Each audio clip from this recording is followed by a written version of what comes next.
Item number 2, public comment on items not on tonight's agenda. Is there anybody that would like to address the council? This is anything that's not on tonight's agenda that you'd like to talk about. We can't take any action, but we can hear your concerns. Is there anybody under public comment? We have Reed Sanchez. Sanders. Oh, sorry, Sanders. All right. Thanks, Reed. Well, good evening, ladies and gentlemen of the council. As mentioned earlier, my name is Reed Sanders, and I'm here tonight on behalf of State Senator Anthony Canella's office. I'm his new man in the field. I'll be running Western District 12, and among that, San Benito County, San Juan Bautista, and Hollister. And like I said, you look like you got a full house, so I won't keep you too long. I have distributed some of my cards to Ms. McIntyre over there. Feel free to take some extra leisure, and feel free to give me a holler. Like I said, I'm fairly new to the position, and I am interested in hearing from all of you regarding any issues that I may be, and the Senate may be of assistance in. Thank you very much. Thank you, sir. Okay, item number 3. Oh, I'm sorry. I have 2 items on my But these are numbered. You have item. It was item 2. Public comments. Isn't that? Items not on the agenda. Isn't that item? Right. Yes. Yeah. Okay, Sorry. go ahead. Okay. Sorry. Good evening. This is my name is Andy Shaw Coron from San Benito Rising. I just want to thank the good people of San Juan Bautista for delivering up over 300 valid signatures for our petition to ban fracking in this county, which is an unbelievable number from such a small town in such a short time. We're going to be submitting our signatures to the county on Earth Day, the 22nd, so please come on down. Thank you. Thank you, sir.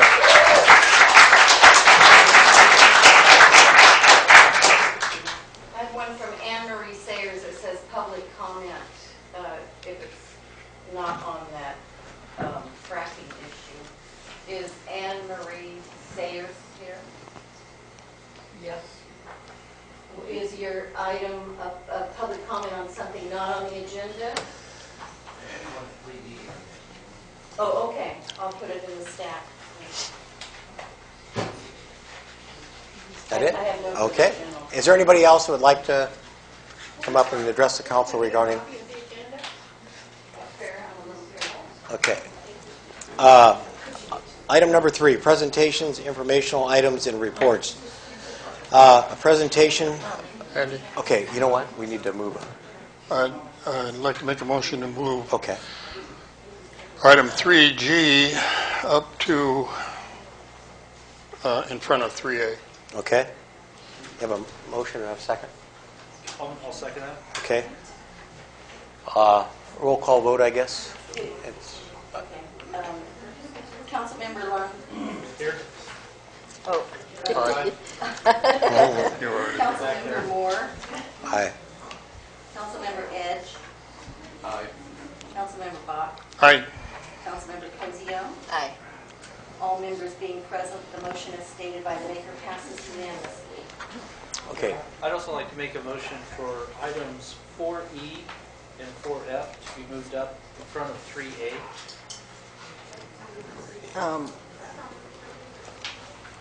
Robert, did 4E you and 4F. also want to move 3H? I don't have the person in the audience to move that up right now. Okay. You know, let's do this and go with, first of all, we're going to need you got a motion, I need a second. I'm sorry, what's the motion? Move up 4E and 4F.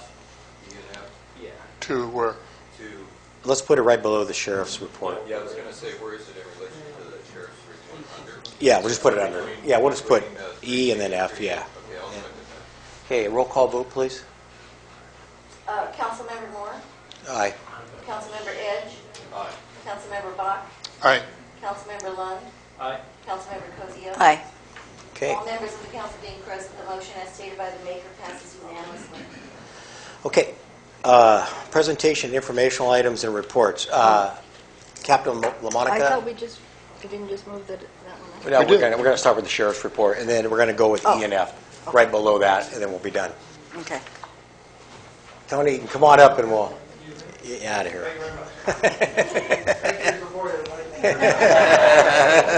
They're all here for you, Tony. Yeah, Tony. Mayor Moore, and board members, thank you for getting me up here. I appreciate it very much. Good evening to everybody. On behalf of the Sheriff's Office, did you guys get the report I sent over? We did. Okay. Any questions? Well, while you guys are looking that over, I'll give you a little bit of report on the Sheriff's Office real quick. We just put somebody in the academy 2 weeks ago. His name is Cody Diller. He's a local resident in Hollister. So he's been there for a couple weeks now. We have 2 more in background. Should be finishing up in the next couple weeks. So hopefully by mid-May we'll have a couple other people out on the county roads for you guys. And then we're looking at hiring 1 more person too. So Good. the hiring process is going good. And then we just did testing for sergeant's position. So if somebody gets promoted to sergeant, or when that happens after July, I put in for an additional deputy for that too. Great. So things are looking much better for us. No, So- yeah, thank you. Things have been going good in San Juan. I haven't had any major complaints at all. No, I don't. You haven't heard from me yet. Oh. Yes, I have. And in fact, you know what? Like I said, the communication's been good. When you've called, I think things have been getting handled pretty good. And Yeah. we've had a couple of incidences where we've done a couple of probation searches where those went real well for us. And we put a couple people, your local people here in jail that probably needed to be there. So. Yes. Tony, we are still getting a lot of complaints on weekends about people outside of the bars. And I guess people don't want to or don't know that they should call 911 or to get somebody over here. They're not sure how to get somebody over here when there's not already somebody here. And the problem isn't escalating. It's just people blocking the sidewalks, smoking cigarettes. I have heard reports that there's open containers outside. I've never seen that myself. I've just seen them outside, congregating around the outside of the bar, smoking. And I know that the city manager has talked with the proprietor. Okay. But what can law enforcement do, and what should people do who are unhappy with the situation and want to see law enforcement down there dispersing the What I crowd? think would be a good idea, and I'd be happy to do this, is I probably need to meet with some of those business owners downtown. We should have- Visit them yourself. Visit that- it myself and have like a little day neighborhood business meeting, if you're okay with that. If you want to set that up, I'd be more than happy to come out during the day and let's do it, you know, and then I can answer some of their questions for them. Do you think Help that them would out. help? I think Yeah, that's probably- whatever you feel comfortable with. And Yeah. I personally think it's going to have to come from the council. I mean, staying out in front of a business, you know, or smoking or whatever, I think that we need to maybe put something on the books for law enforcement. Well, You know, But there's certain ordinances that it's we not can legal to enforce. block sidewalks. Yes, it is. Yeah. You It said- is legal to block Oh, sidewalks? legal. I thought you said it's legal to. No, I said it's not legal to block sidewalks, Right. correct?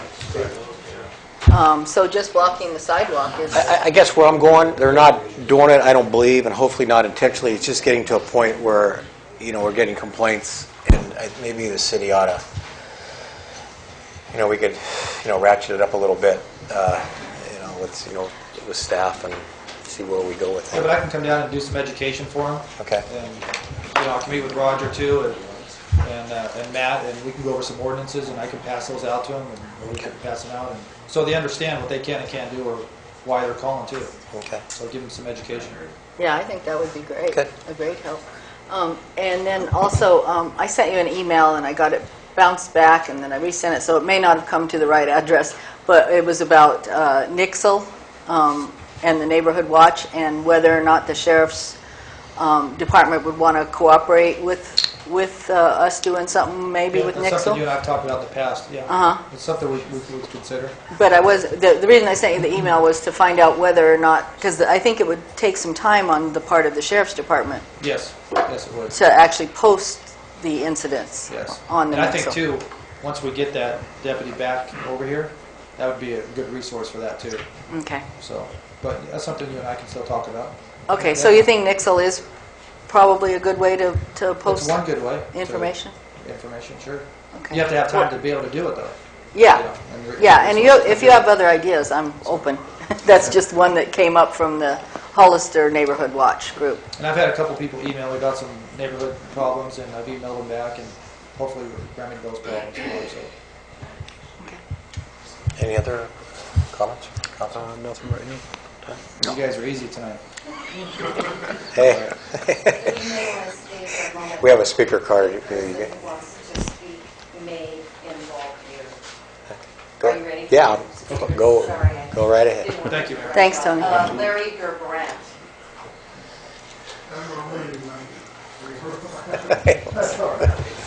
My name is Larry Gerbrandt. I'm a resident of San Juan Bautista, 29 North Street. I also own the Rare Light Gallery and 108B 3rd Street, which is at right on the main drag, one block down from where we had quite an incident this last, I guess it was Sunday night. After the blessing of the bikes in Hollister, they descended in force on San Juan Bautista. I counted way over 100 bikes lining 3rd Street. Part of the problem was they were blocking cars that were trying to get away. I can tell you just a sort of a reaction of both a resident and a shop owner is the problem we have is that by the time the incidents occur, it's too late to call.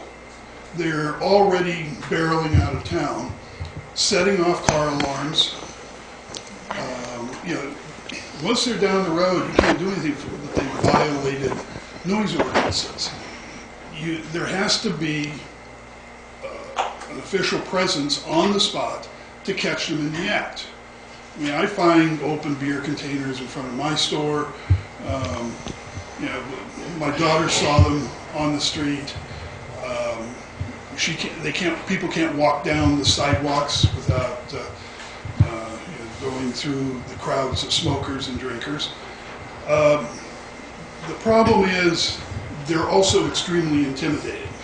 Nobody really wants to be pointed out for having said, I was the one who made the call. When they show up in that kind of force, you really want to shut the door and hunker inside. So the problem, we need an official police presence when we know there's going to be a problem. And that I can guarantee you from now on, it's virtually every Saturday and Sunday night. Probably throw in a few Fridays, but primarily Saturday and Sunday. Late evening is when I guarantee you there are going to be at least a handful of bad actors who disrupt it for everybody else. And I know, Roger, you may have some ideas on this later on, but the reason people don't call is, frankly, A, it's too late after it's happened, and B, there's the intimidation factor, especially when they show up in that kind of numbers. So. Thank you. You want me to answer that, or? No, you can, you're more than welcome to. Well, I mean, we need to know that it's going on. We didn't know that they were here. I've let the city council know abundantly that it's going to happen. And we had talked about, we have extra deputies coming in on the weekends till 11 o'clock and 6 o'clock on Sundays. Where were they Sunday? Well, one of them called in sick. So, I didn't have one available, so that one signed up for San Juan Bautista. That's what we needed. So, that's something that when we know it, we'll have a deputy here. You and I have talked about that. Right. That's not a problem or an issue. We've been having deputies come in on the weekends, first time for overtime to come in, and they're usually here every weekend. I can't predict when our guys are going to be sick or not, or when bikers are going to come in, but I think the relationship has been where we've been able to communicate. When incidents are going on in San Juan Bautista, we've got deputies here. And when somebody calls, they can call up anonymously, and they don't have to say who they are. We can just come in and patrol the area, and we can cite for when they're blocking the sidewalks or other vehicles or bicycles or whatever. I will say that when Deputy Brown was responsible for San Juan Bautista, he knew almost every shopkeeper by name and face, came in and met with us. He was supposed to have our call. Yeah, he's the one who's been out for 3 weeks with pneumonia. So, we've had, it's unfortunate that he was out. So he usually comes in on the weekends for us. That's fine. I'll just give you my perspective, and you've heard it. Yeah. I think maybe coming to spring now, we need somehow, and there's deputies that want to come over here and work. Yeah. that the sheriff's going to have to spring and get somebody over here. And we know that there's deputies that want to work here. Yep. But we're going to, I see this problem coming, you know, the weather's getting good, and I don't know if you can talk to the sheriff and say, hey, I don't know if we can move bodies around, and if something hot breaks in the county, sure, that deputy can go. Sure. But I come through town and I see it. You know, they're there, but, you know, with a marked unit, the presence just down there would help tremendously. But the sheriff needs to know that this is going to be a problem from here until October, that we're going to need somebody here on the weekends just in a marked unit, because you guys are busy. You're down to 2 deputies running the county. I don't expect you to be here. But somebody that's going to, wants to come in here and work. And that's where I'm going with this thing. Yeah. So I don't know if he can twist and turn and bring somebody back sooner than later.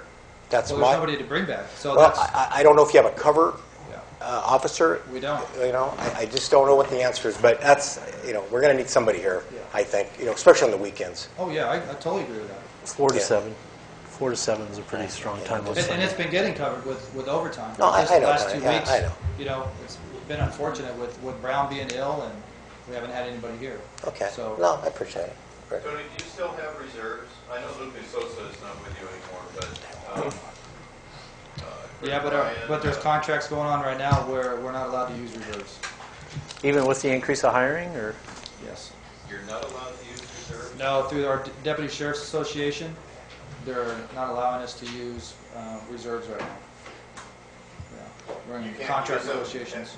You can't use them in a two-man car? The 2-man car, but not as a solo beat officer right now. No. But you can use them in a two-man car? Yes, sir.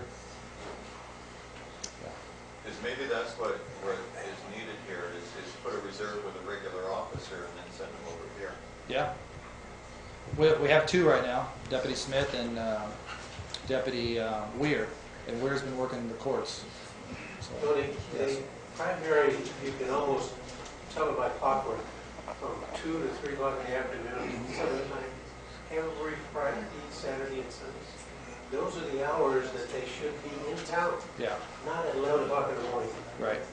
Not And they should be you know, parked on they Third should Street be Yeah. there by the market. in those hours. And those are the hours we've been setting up from 3 to midnight on Friday and Saturday, then Sunday from 10 to 6. So, Well, I'll just say one thing. Apparently, it was noticeable that you had a sheriff out, and there's nothing we can do about that now. It's just you've been made aware that it was noticed, sure. and you've told us why it happened. So that's really Yeah, they're not excuses, it's just reality. And yeah. I know. I understand We want that. him here as much as you want him here, because then I don't have to face these questions. You know, Right. I mean, Okay. I don't. We're trying. I know you are. I'm- Tony. No, we know you're trying. We know you're. Thank you. Good. Thanks, Tony. okay. You know, I want to back up here. We missed a speaker card for public comment, and we want to bring that person. Canyon Sayers Roots had a public comment for items not on the agenda. Here. Yeah, Senate Bill 18. Is okay. Yeah, that's me. Senate Bill 18, is that? That's not on the agenda. Yeah, for the general city plan. Is she here? Yes. Not going to be a long enough meeting. Yeah.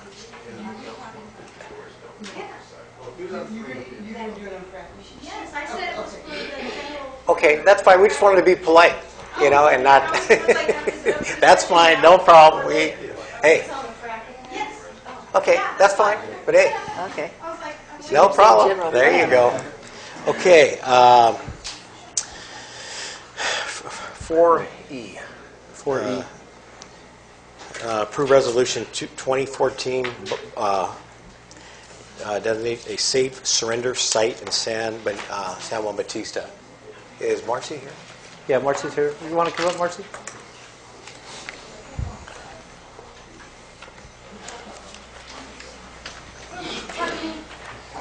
Hey, Marcy. hello. That's I'm here to represent the San Benito County EMS agency and appeal to you to recommend that Station 4, the San Juan Bautista Station, be designated as a safe surrender site. This site is when a mother wants to surrender her baby. There are no questions asked. It's turned over to our EMS people, taken to the hospital, and given the care that it needs, and then placed, rather than putting that baby in a dumpster, leaving it in a place where it would end up harmed. We have designated the Hollister fire stations that are currently active, 1 and 2, the Fairview station for CAL FIRE, and Aromas as safe surrender sites. And now that we have your station covered 24/7, it would be ideal to have an additional resource available to our community. Okay. Hey, Tony? Can I ask a question? Absolutely. This says 72 hours old. What happens after that? Well, we certainly wouldn't turn a baby away, but the safe surrender law covers the first 72 hours. And it gets kind of beyond my pay grade for explaining all that might go into after that hour. But I mean, Records more of a if warrant. someone had one, say, a week old, they could still bring the child here. We would hope that they would use other resources, but certainly we don't want any harm to come to a Right. baby. And I don't know how to better explain. We can't take teenagers. Yeah.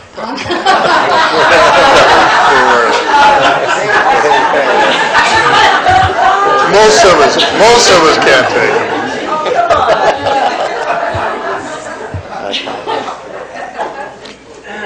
Okay, well, is there any other question from the council?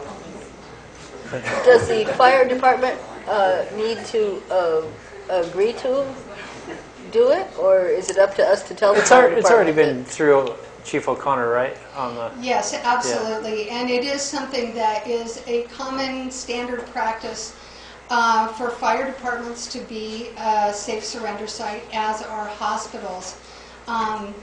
And what happens, the baby is dropped off, and the crew may or may not have the opportunity to speak with the mother or whoever's dropping off that baby. There's paperwork that they can fill out if they choose to, but there are 2 identical bands. One goes on the baby, one goes with the person that dropped the baby off. That way, they can be reunited if they change their mind in 72 hours. So, having personal experience, I've been a paramedic for over 32 years, and only once, but once was enough, I pulled a baby out of the dumpster up in San Jose, and it broke my heart, and it's really been my passion to make sure that that never happens again. Okay. Any other questions from Thank council? you. I don't. Good. Thank you, Marcy. Sure. Need a motion? I'd make a motion that we pass resolution number 2014-10, a resolution by the City Council of the City of San Juan Bautista designating a safe surrender site in the City of San Juan Bautista. Second. Okay, and a second. Any further discussion? Seeing none, a roll call vote, please. Councilmember Moore, Yes. Councilmember Edge, Aye. Councilmember Bach, Aye. Councilmember Cosio, Aye. Councilmember Lund. Aye. All members of the council being present, the motion as stated by the maker passes unanimously. Okay. Thank you. You're welcome. Thank you, Marcy. Okay.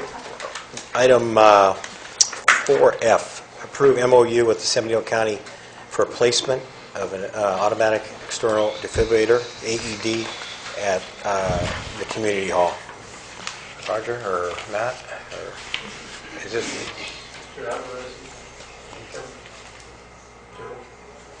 Is that yours, Marcy? Yes. Okay, go ahead. Joseph is in training, and he's the one that has been doing all the work behind the scenes, but I'm here to answer any questions. This MOU is to, we have designated your community center as an alternate care site in case of a disaster. And by having that AED placed there, it could be available to the community when anyone suffers a cardiac arrest. The first few minutes are critical. And an AED can be placed on that patient. If their heart is in the right rhythm, it can shock and bring people back to life. And the use of it has really done miracles. San Benito County is the first county to have a cardiac arrest saved using an AED, and we're pretty proud of that. And by putting these out throughout our community, we just increase the chances of survival all the way around. We're looking at going to a new program in the future. It's called Pulse Point. I don't know if any of you are familiar with it, but it's an app on your phone that it will tell you when there's a cardiac arrest near you and where the closest AED can be found. And we're looking at that, at implementing that in this county, just like Santa Clara has, and improve the chances of survival, increase the hero rate among our community, and save a lot of lives. Okay. Bring it back. Julie? I didn't quite understand from reading it. Is it like they used to do with fire extinguishers, where it's behind glass and you break the glass and you get it? Or, I mean, is it just out in an obvious place where somebody would see it if someone was having a heart attack at the community center and they needed it? How exactly does it work? There will be signage that identifies the site to have an AED. Outside of it? Usually, Uh-huh. yes. And inside there is a cabinet that houses the device. You open the door. Sometimes, if you choose, there's an alarm that lets other people in the building know. That's how we use ours at the health department. We have a little alarm, so when we hear that go off, we all know that we need to rally and get together. And the device can be just taken out of the cabinet. There's no challenge. And the devices are voice prompted. They walk you through it. Even if you've never opened one up before, you turn it on, it tells you exactly what to do, even to the point where it'll teach you CPR. There's a button on there that'll tell you where to put your hands, how to push, and it has a metronome to keep the beat. And so it's only accessible if the community center is open? Yes, it would be. Okay. Any other questions? Rob, have you looked at paragraph 8 of this agreement? I did. And do we have a liability there? Only being responsible for our own negligence, which in this case does not seem to be unreasonable, and that would be, we would have coverage, I'm sure, for that. Okay. For our negligence only. That would be more or less. With these things, and if you don't place the pads in the right places, you can't make the shock go through them. So the thing will tell you when you put the pads on. There's pictures also, but when you put the pads on, if they're not in the right places, it won't allow you to give a shock. So It's pretty foolproof. Well, I just kind of picture killing somebody with No, you can't. Or if the heart doesn't need to be shocked, Oh, it won't allow you to shock it. Wow, it's smart. It'll Yes. tell you It only whether. recognizes one rhythm, and that's when the heart's in fibrillation and it's doing that spasmy thing. And it will say analyzing rhythm. It will analyze and tell you if you need to do CPR or clear for shock. And it will charge and tell you when to push the button. It's very, and then start CPR again. Okay. Any other questions? Should have brought one.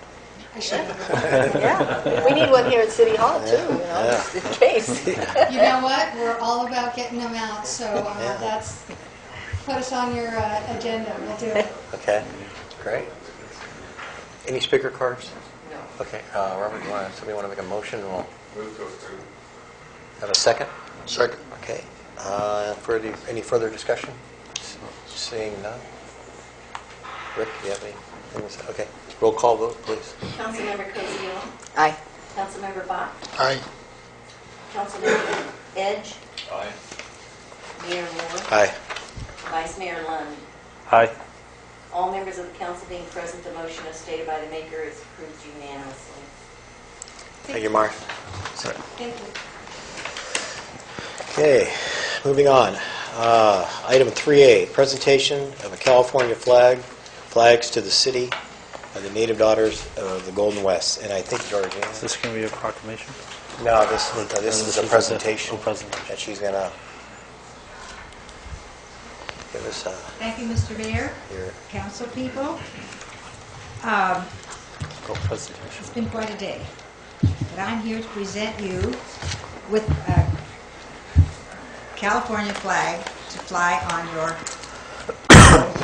and I'm hoping that the American flag out there will be replaced very quickly. Trish tells me that you have them ready to go.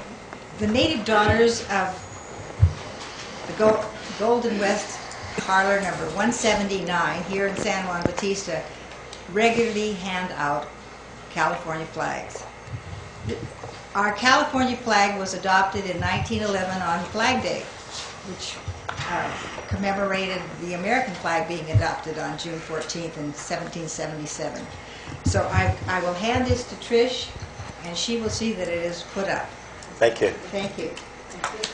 Okay. And we will be leaving these, and if we could put this on the counter out there, it will remind people about the American flag and the California flag and the California poppy. And Mr. Mayor, I think I'm here as Part B, so... Yeah, don't go anywhere. Don't go anywhere. Save a little time. You can go ahead and read that to the public and tell us what you know and what you're offering. People have probably been wondering why I'm going in and out.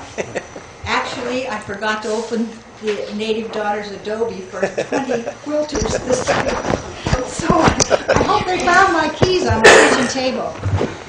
I'm here to commemorate Fremont Peak Day. San Juan has been celebrating it since 1906. I think a lot of people don't even know that. Today I actually asked Sonora Vasquez, who is in charge of the whole event, because she represents the VFW, the Veterans of Foreign Wars here at Post 6359 and the whole district. She's the chairperson this year. I asked her to come in uniform. Because she's in uniform, she can't be on television. So she's in the back waiting. Sonora, can you make yourself known and don't get on camera? I wanted her to read this. I don't know if she can do it from clear back there. Well, you can put the camera this way. You can bring it up here. Leave the camera off. I'm going to ask Sonora. You can shoot us. There you go. In uniform, she would be representing the military, and yet she is representing people. Well, thank you. Hello, everyone. Whereas today, Gavilan Peak stands as it stood in March of 1846 when Captain John Charles Fremont and his Californian battalion first raised their American flag as a signal to General Jose Castro that they were prepared to protect the citizens of San Juan, Alta California against the military actions of Mexico and any other country vying for control of this land. And whereas in 1906, a celebration recalled Fremont's second defiance of General Castro, June 17, 1846, when right in front of the Castro home, Fremont had placed his American flag. And whereas in 1908, native daughters of the Golden West invited the public to celebrate Fremont's explorations of routes west from the Mississippi to the Pacific Ocean, his election as California's first U.S. Senator in 1850, and in 1856 as the first Republican candidate for President of the United States when he was a presidential candidate to campaign for the abolition of slavery. And whereas In 1928, the celebration moved to Fremont Peak, and since 1950, the veterans of foreign wars, posts of Monterey Bay, have stood at attention there to hear a bugle herald the American flag raised for Loyalty Day and to host a barbecue for the community. And whereas the city of San Juan Bautista joins in the invitation to come to Fremont Peak to remember all military heroes of California. Now, therefore, be it resolved that April 27th, 2014 is declared Fremont Peak Day by the City of History, San Juan Bautista, in San Benito County, California. Thank you. You sound way better than if I were to read this. Thank you. So we hope to see you all there, the 27th, April. It starts at 11 o'clock. 12 o'clock, the flag will be raised, and we'll be having a barbecue. Where's the location? Fremont's Peak, and it's free to the public. Up at the top? Yes. Oh, okay. Thank you. You drew it up there like that? I didn't remember how bad this road was. Used to have to drive that fire engine up there.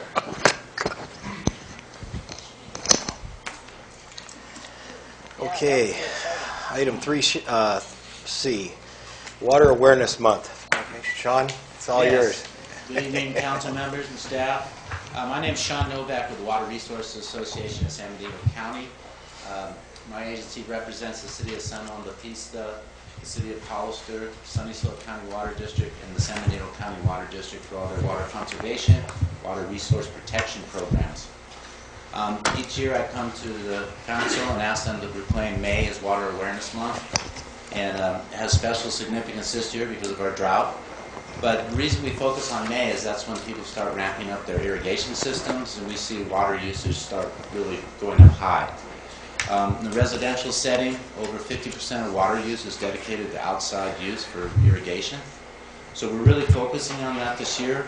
My agency is offering a free class on Saturday, May 3rd. It's at 9 a.m. at the San Benito County Water District, and it's all about being smart with your water, about how to water through the drought, and also how to have a water efficient garden as well. I encourage anybody to come. We still have a lot of room. We also have free service. We can come to your house, check for leaks, go over your irrigation system, make recommendations, make minor adjustments, and also set up an irrigation schedule for you. We have rebates on irrigation hardware that's water efficient. And we also have WaterWise landscape plans free to the public. We have three different sets, three different types for you to choose from that have a list of drought-tolerant and native plants, as well as it shows a layout, a proposed layout. So we have a lot of tools for people to use. I encourage you to call me. My number is 637-4378, or you can go to our website, which is wrasbc.org. So without further ado, I'd like to read the proclamation. It has a lot of significance tonight because we see a lot of the fracking people back here. This first paragraph, whereas California's arid and semi-arid climate, its ambitious and evolving economy, and its continually growing population have combined to make water shortages and conflicting demands over that water the norm. And whereas the rising concern of climate change could limit the state and federal government's water infrastructure due to less snowpack, and whereas the health, welfare, and quality of life for our community depends on a reliable, high-quality water supply, and whereas the need to develop a diverse portfolio approach to water supply reliability that includes a balanced combination of conservation, water reuse, and new supplies is critical to our region's future. And whereas municipal agencies and governments continue to seek cost-effective and efficient systems to obtain and deliver water to meet the needs of residents, agriculture, and the economy. And whereas the state, county, cities, and concerned citizens make strong efforts to foster wise decisions concerning water issues and water use. And whereas home water use and wastewater production can be significantly reduced by finding and repairing leaks, replacing inefficient toilets, washing machines, water softeners, and adopting personal water conserving practices. And whereas the fact that California will experience periodic droughts and water conservation is critical not only during drought periods, but at all times. Whereas landscape irrigation makes up over half of home water use, a percentage that can be significantly reduced by adjusting and monitoring your irrigation systems and adopting water-efficient landscaping and gardening practices. And whereas the city of San Juan Bautista, together with The local governments and water agencies are working to provide residents with cost-effective means to reduce water use and the degradation of our water supply from water softener salts. Whereas during May 2004, the City of San Juan Bautista is inviting everyone to find out ways to save water both at work and at home. Therefore, the City of San Juan Bautista does proclaim May 2014 as Water Awareness Month and urge all citizens, businesses, industries, institutions, and public agencies to review their water use and water systems for water use efficiency and to contact their water supplier for water-saving ideas and assistance. Thank you, Sean. Any comments from the council? John, are you still doing the toilet exchange? We have, yeah, a lot of stuff. We have people that have toilets older than 1992, we either have free toilets or you can go out and buy your own toilet and there's a $75 rebate. And the reason being is toilets before 1992 used from 3.5 to 7 gallons per flush. The new ones we give out use 1.28 gallons per flush, so it makes a significant difference. We also have a $100 rebate if you buy a high-efficiency clothes washer that's Energy Star rated. The new washing machines use about half the amount of water as the old top loaders. The old top loaders use 40 to 50 gallons per load. The new ones use 15 to 20 gallons per load. But they're still a little more expensive than the top loaders, so that's why we give incentives like the $100 to help lower that price for people. PG&E also offers a rebate on those. We have rebates for water softeners older than 1999. The reason being there is water softeners before 1999 were a lot less efficient than the new or very inefficient, and the new ones are a lot more efficient, use less salt, water, and energy. So we try to encourage people either to get rid of the water softener if they're not using it or upgrade their technology. And then we also have the hardware rebates for irrigation systems. We have 3 different things that I'd be glad to talk to people about. So we have a lot of things going on. I try to tell people if you're going to touch a water fixture at your house, replace it or whatever, call me first and we can tell you we have a rebate or some kind of assistance to help people. Thank you. Is this available on the website? Yes, it is. All our information's on the website, and I really encourage people to call us. We have the free service. We can come to your house, show you how to read your meter if you don't know how to read it, because that's a really good tool to see if you have leaks. If we do spot a leak, we'll try to trace it back and fix it for you if it's a minor repair. Put on new shower heads, faucet aerators, answer any questions you may have about water conservation, and go over your irrigation system as well to make sure it's running efficiently as possible. It's free. Thank you. Yeah, I've used your services before, and it's great for fixing a running toilet or whatever. Yeah. And It's really handy A lot to. of people don't realize that if you have your water leaking in your toilet, that's going 24/7. That can be a lot of water over the course of a month. It really does Just be add aware, up. everybody, and listen for leaks, and we'd be glad to assist you. And also, I just want to mention one little thing that my husband and I have started doing in the morning. My shower uses 2.5 gallons of water to warm up. So we have a 3-gallon bucket, put it in the shower, collect that 2.5 gallons, use it to water the tomatoes. It's not even soapy water or anything. It's just water that was just going down the drain. So basically, with one shower, you're saving 5 gallons a day, because that's 2.5 gallons that's going to your garden and 2.5 gallons that's not going down the drain. Another 2.5 gallons not going down the We all drain. do things like that. We can save a lot of water. It's a real simple. Yeah, it is. It is. And most people, the water heater's on one side of the house, the bathroom's on the other, so it takes a while for that hot water to get over there. So that's it.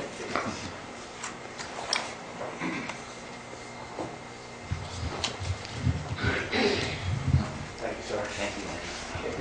Take care. Thank you, everybody.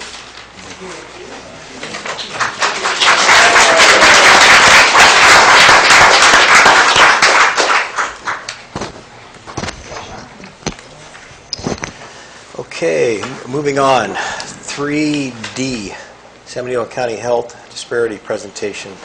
Is Christina here? Or somebody? Is that her? Oh, no.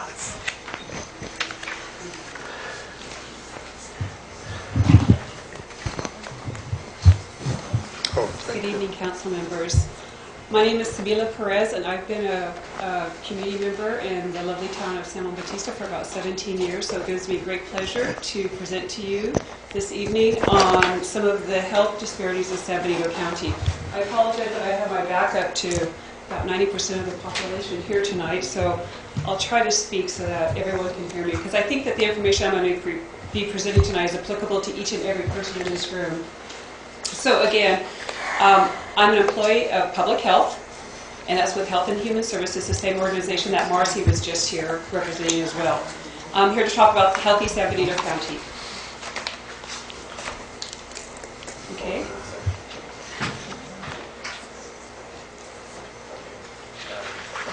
One must be smarter than what one's working with. Okay, first of all, I'd like to acknowledge all the partners that were part of this survey that was conducted in San Benito County. And also, we were able to apply for a grant for $35,000 through the Health Trust to fund this project, to survey our community to find out what some of the health disparities were. We also worked with the Community Foundation, Benito Link, Vision San Benito, and Your Support Ensures Conditions for Healthier People in San Benito County. When I mention health, I mention physical, mental, and social well-being. One of the assumptions that we have is that we want healthy people and thriving communities in San Benito County. Can everyone hear me? Yeah. Use the microphone. You don't have to turn around. No. We are here for all races and ethnicities, all socioeconomic classes, and all occupations. In San Benito County, how healthy and thriving are we? Are healthy choices easy choices everywhere, every day, and for everyone? Public health is what we as the public do to ensure the conditions in which our residents can be healthy. Our vision is for healthy people and healthy communities in San Benito County, and our mission is to prevent disease, injury, and disability, promote physical and mental well-being, and protect from health hazards. And I'd like to also put another P in here that we partner. Here you can see public health. I apologize, only half of you are able to see this. And all the different organizations that we work with in public health. This is way too intense for me, you guys. Sorry. Okay. Our community vision is healthy living, health in all policies, healthy, affordable food in our county, safe places for us to play and recreate, health tied to transportation. Our children are safe, healthy, and well-educated. Housing is affordable, jobs, economic development, and the county general plan. Our long-term goals are to improve community health.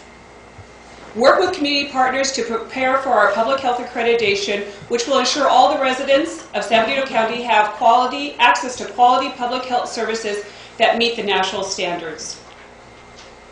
Through this process of conducting this research for our county, we convened a group of core planning partners. And the planning partners were made up of the hospital, school district, the foundation, municipalities, retired judge. I'm trying to think of some other partners in this. We started off with 13, and by the end of this one-year process, we had 21 partners. We also conducted about 18 listening sessions over the course of 1 year to find out what our community feels are some of the most important concerns for them with regards to our community.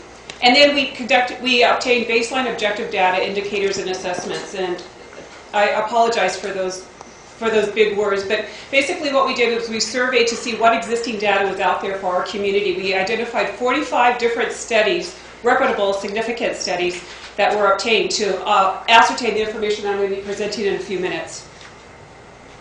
When we think of health factors, looking at the health of our community, we think of economic and social factors, which contributes to about 40% of our community, of our health. Health behaviors, which contributes to about 30%. And when I say health behaviors, I like to use the 3-4-50 theory. And the 3 is poor nutrition, lack of exercise, and tobacco contribute to 4 diseases: heart disease, strokes, cancer, type 2 diabetes, and respiratory diseases. And those contribute to 50% of all of our deaths. Clinical healthcare systems contributes to about 20% access to health care. And physical environment contributes to only about 10% of the health of our community. Okay, now we're getting into the nuts and bolts for San Benito County. Okay, our socioeconomic factors. Unemployment in our county is 13% currently. And this is real-time data. This was obtained, the last time it was updated was in February of 2014, so it's just a few months old. The state is 10%. Our county's high school graduate rate is 75% compared to the state of 81%.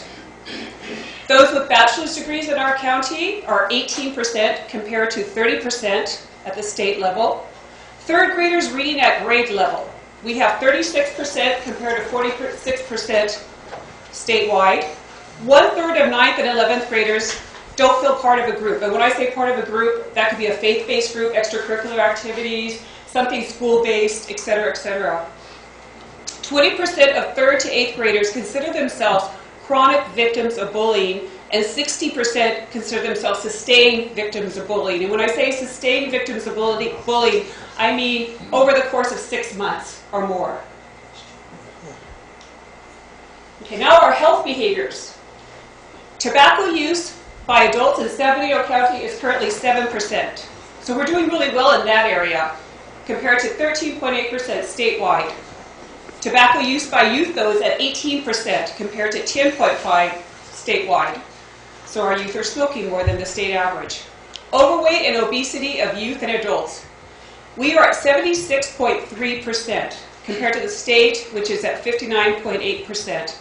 And when I looked at this, I delved a little bit further because I was interested in this as epidemiologists. Like, how can we be so high? And what is the significance of overweight, obesity? I mean, it's sort of relative. We're all maybe a little overweight. We consider ourselves overweight. So what does that mean? And so I broke it down, and I looked at the BMI, body mass index. 25 to 30%. We have 48% with 25 to 30% BMI. Adult obesity with over 30%. We are almost 24% in our county. And then our youth obesity rate is 42% in our county. So I even delved a little bit further because I was like, this has got it. We're 17% higher than the state average. Something's got to be going on here. So I said, well, I'm going to look at our neighboring counties and see how they rate. And in Santa Cruz County, they are at 58.4%. In Monterey County, they are at 62.4%. So we do have a problem here in San Benito County that needs to be looked at, that needs to be addressed. Leading to the next point. 1/3 of San Benito County children surveyed watch TV at least 3 hours a day. So, now we get into health care. And as we know, we have one hospital in San Benito County. So sometimes access to health care can be an issue.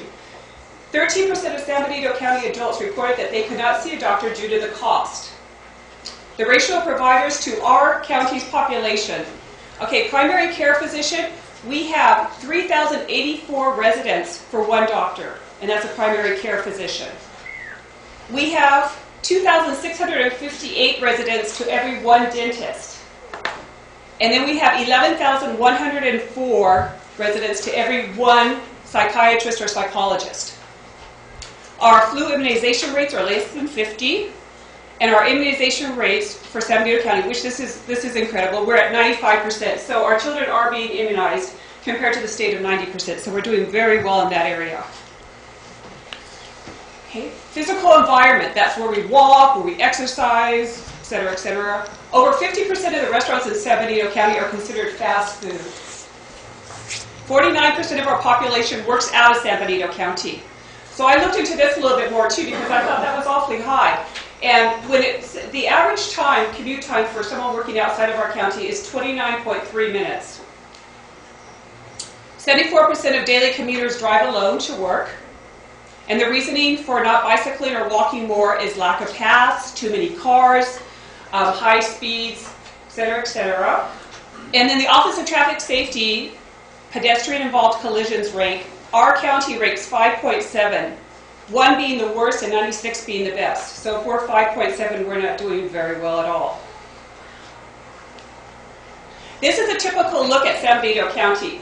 We have 270 deaths per year. We have 768 live births. And this is a great visual. And any of you that want to take a copy of this, I can't see this. I have copies of all these materials right up here at the front desk. So motor vehicle deaths, we have 6 in our county. I looked into this a little bit more too because I was interested in this 6th number. 32% are drunk drivers. The 6 fatalities, 52% are the actual driver in the car. And then 19%, the most, occur on Saturday night. So,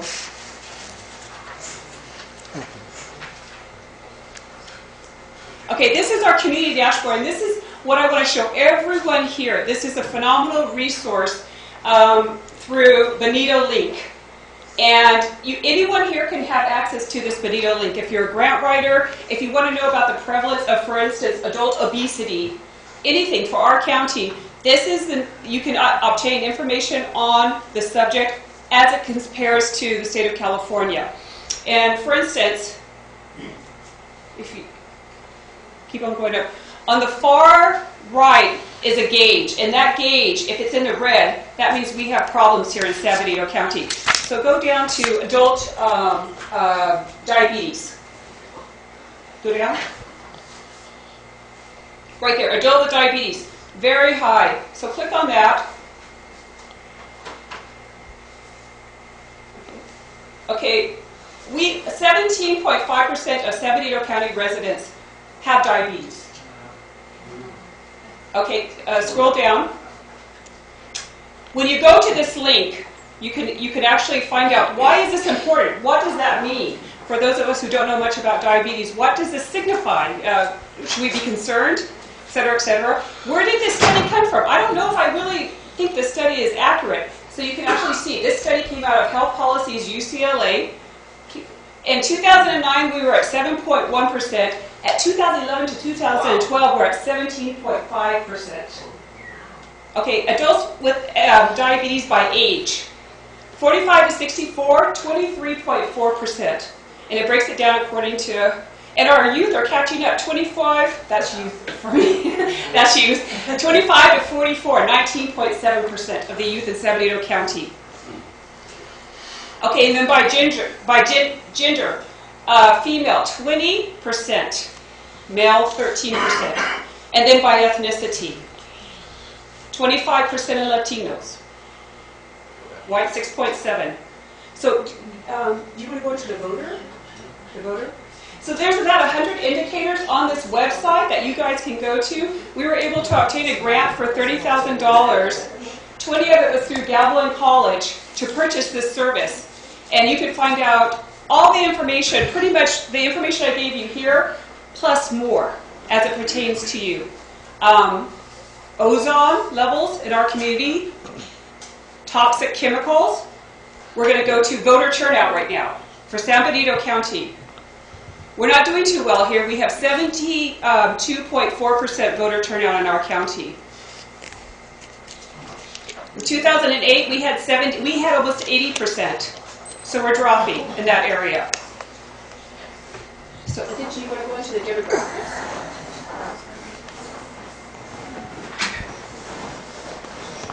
So it would be going back. You know, I wonder if I could say something at this point.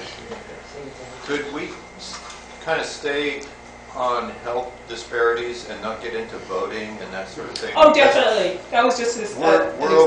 We're over 10 minutes into this now. We have a lot of things to do tonight, and I wonder if we could just kind of condense this and hit the high points. Okay, here's the demographics for San Benito County. Do you want to go forward and get out of that now, or we can go right into the... Oh, right back to the presentation.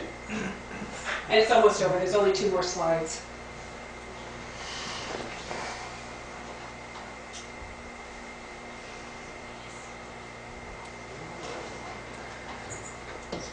Okay, and then the next one. So where do we go from now? We're continuing to working with our core planning group, and those of you that might be interested in health disparities in San Benito County can obviously participate in this. We're going to be developing a strategic plan to address some of these issues in San Benito County. And we're going to apply for another second year of funding so that we can develop programs pertinent to the health issues I talked about. And then the last one. And then thank you for your interest in ensuring conditions for healthier people in San Benito County. Thank you. Thank you. Thank you.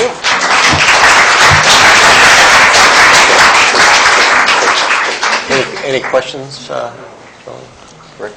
Well, I did, but she already said that. Okay, moving on. Item 3E, a presentation on oil drilling by Citadel. Just a little update.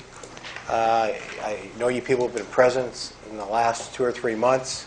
I had people ask me if Citadel would come, so I had made contact with them. I, for one, want to know what they're doing down there, and I probably have some questions. So we're, like I said earlier, we're an equal opportunity, when it comes to voicing your opinion. So what I would ask, is I know the majority of you people are, from, banning, for banning fracking, but I'd let him, give his presentation, and then you have a right for a 3-minute card to, to speak. Okay, that's only fair. Okay, I know you're not going to agree with him, but no, I mean, let's just roll with it and let's go. I appreciate that introduction, Mr. Moore. Thank you very much. Council members, thank you for having me. Thank you, everybody, for letting me speak here tonight. I'm going to preface this discussion by telling you that I'm not pro or anti-fracking, because fracking has nothing to do with my project whatsoever.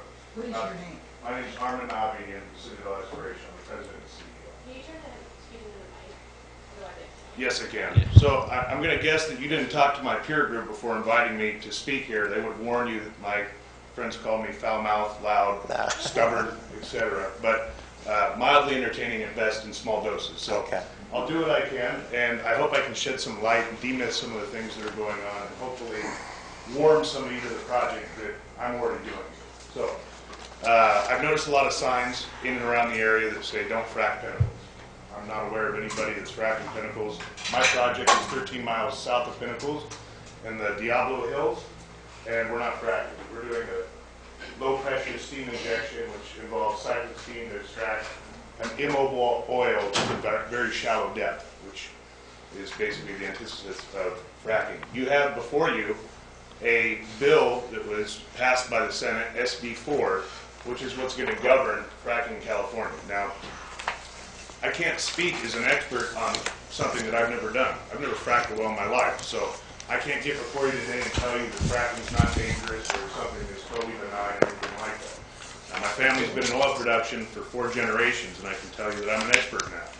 It's something I do well, it's something I take great pride in, and it's something that to date we've never had a problem with for any sort of environmental liability or any sort of spill or catastrophe. We're a small company, we pay attention to what we're doing, and we care about what we do. I don't come into a community trying to blow myself around and force projects upon people that don't want it. The reason I took direct offense to this initiative is that although it's described as an anti-fracking bill, it encompasses and bundles other techniques, all other available techniques to produce any other oil in this county for any company in the future. Now, to put that in perspective, there's a simple exercise that I think things get lost along the way. We get caught up in our day-to-day living, and we don't really think about some of the decisions we make.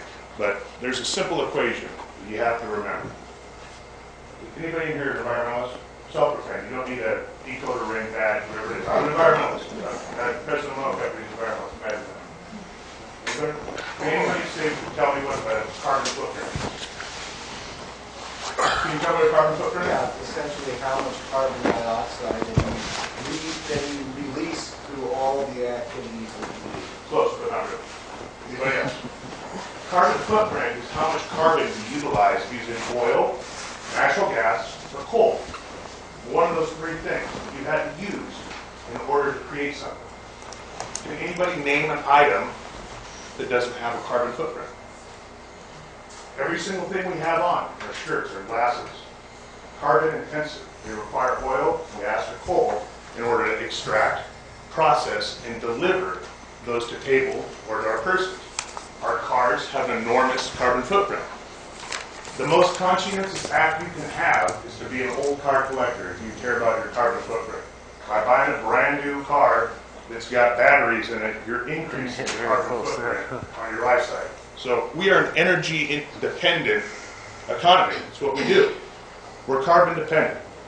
You can take that equation one step further. You can say that oil and gas equals carbon equals cost. The more carbon something has associated with it, greater its carbon footprint, the more expensive it is. Take a look at the most expensive cars out. They use the highest alloys.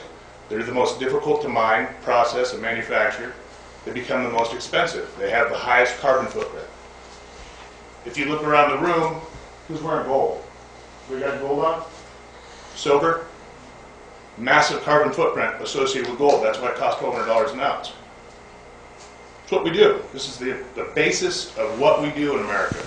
So we can either give all that up and we can say we're not going to be a carbon-dependent society and we're going to revert to walking around naked in the trees and doing those things, which would be obviously the polar opposite of what we're doing today, but that's not reality. So what I'm proposing is that people take a look at responsible operators, see the way that we are actually doing things in a manner that is relatively benign. There's been a lot of discussion that talks about just how much water we're going to use in the project that I have. We've allotted for 54 acre-feet of water over a span of 5 years.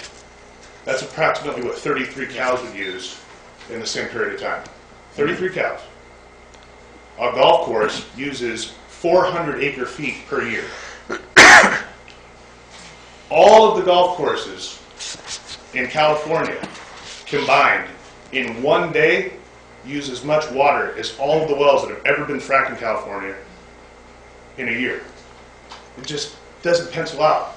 So when you look at these things and you say, hey, let's demonize these guys just because they're oilmen, just because this is an industry that we don't like, and you start to take action in a way that, you know, really it's being sneaky. You don't want to deceive people and say, hey, look, this is an anti-fracking ban, when really it's a ban against oil and gas operations in their entirety. So it's a very important topic. We already all know that. It's something that directly impacts my project here in San Benito. Additionally, it's something that impacts the other local property owners that are here. Anybody that owns a mineral interest here is being devalued. With passing this initiative, it's something that needs to be considered. Now, we're not going to campaign around town and try to convert people to vote for us if this thing makes it to the ballot or anything like that. It's not my strategy. But what I will be is open to any questions, comments at any point in time. If someone wants to contact me and learn more about what it is that we're doing, if there's any questions whatsoever, now or in the future, that people have for me about the industry, my project specifically, or anything else, I'm an open book, and we'd love to have that opportunity to talk to people.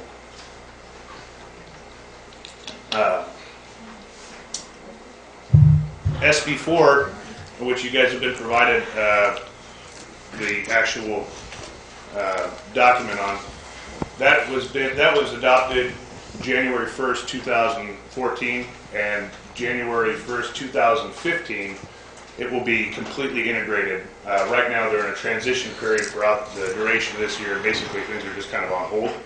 But the state is taking action to govern fracking. I think you guys can probably extract as much information as you want from that. If anybody wants to learn more about SB4 and what California is doing, you know, by all means get online and you can access that information. It's publicly available.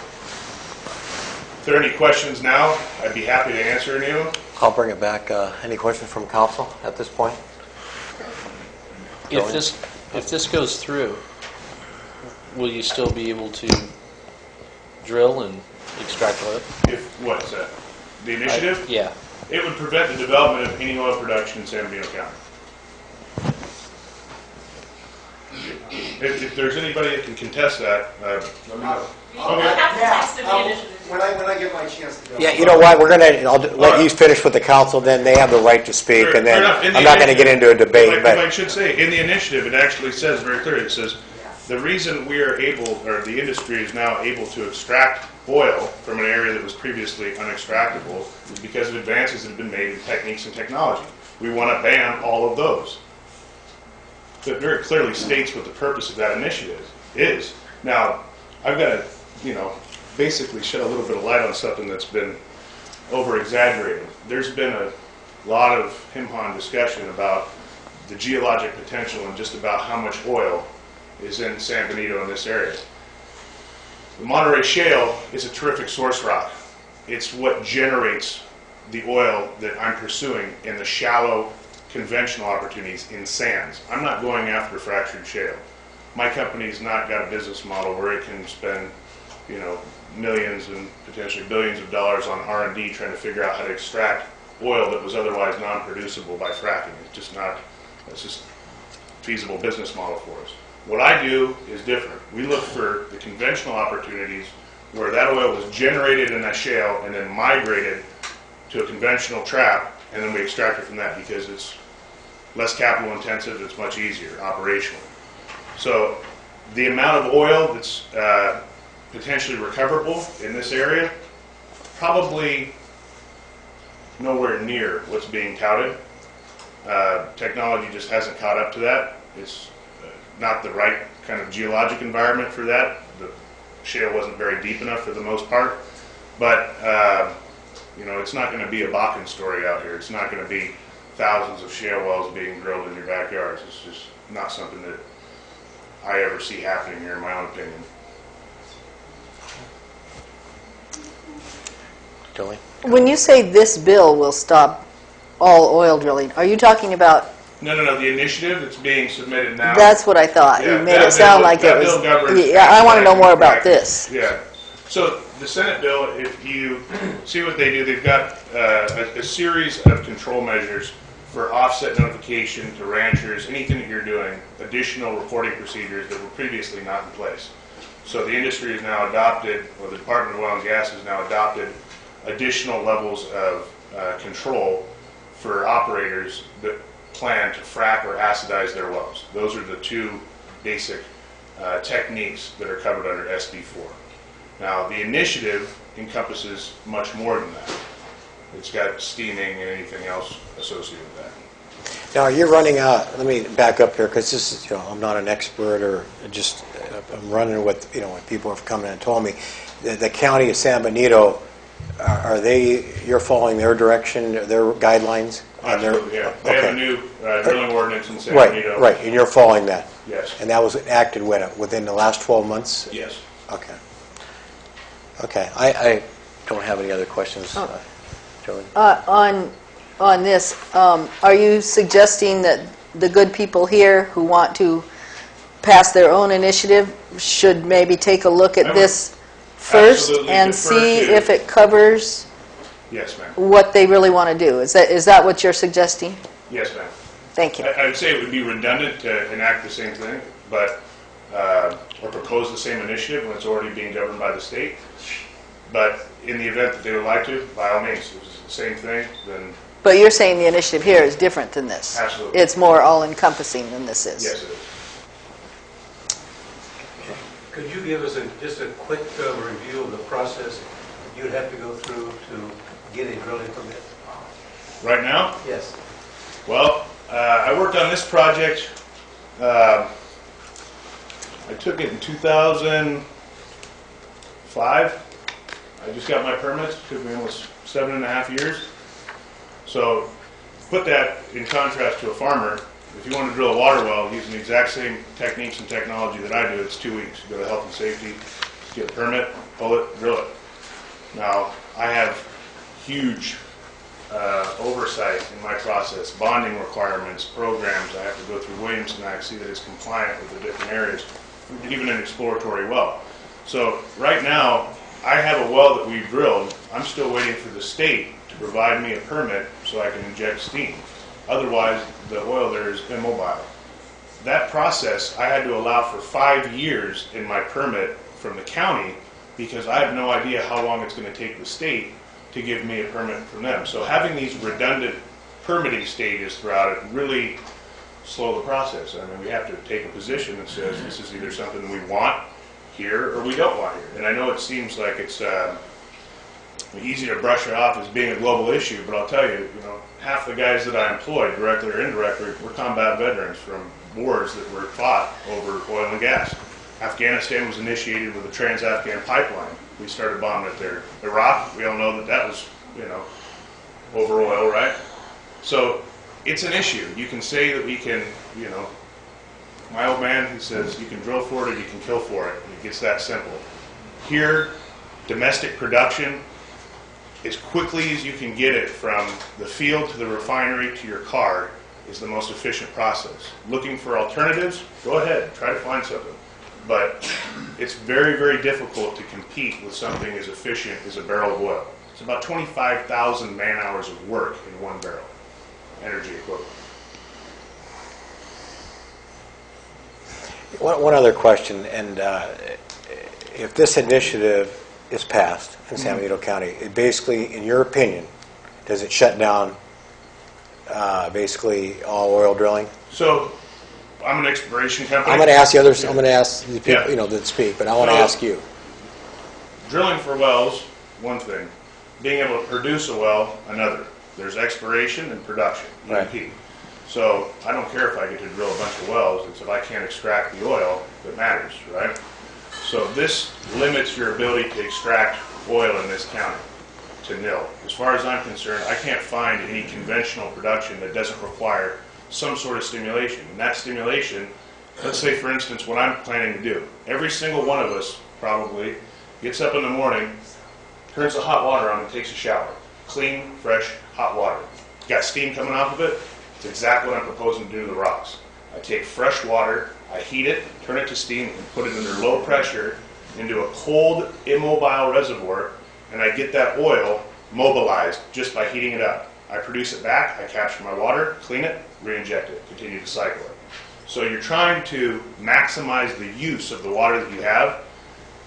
My company takes pride in doing some things that are rather innovative. Just as late as last week, I took a desal plant and combined it with a small RO unit, took produced water that I had mechanically separated the oil from the production water, cleaned it to a level where we could drink it. It was 50 parts per million, total dissolved solids. So there are techniques that we can implement if we start spending time, energy, and money on this stuff, where maybe you take a waste stream from a field that was re-injecting its water and clean that, you've got ag and drinking water.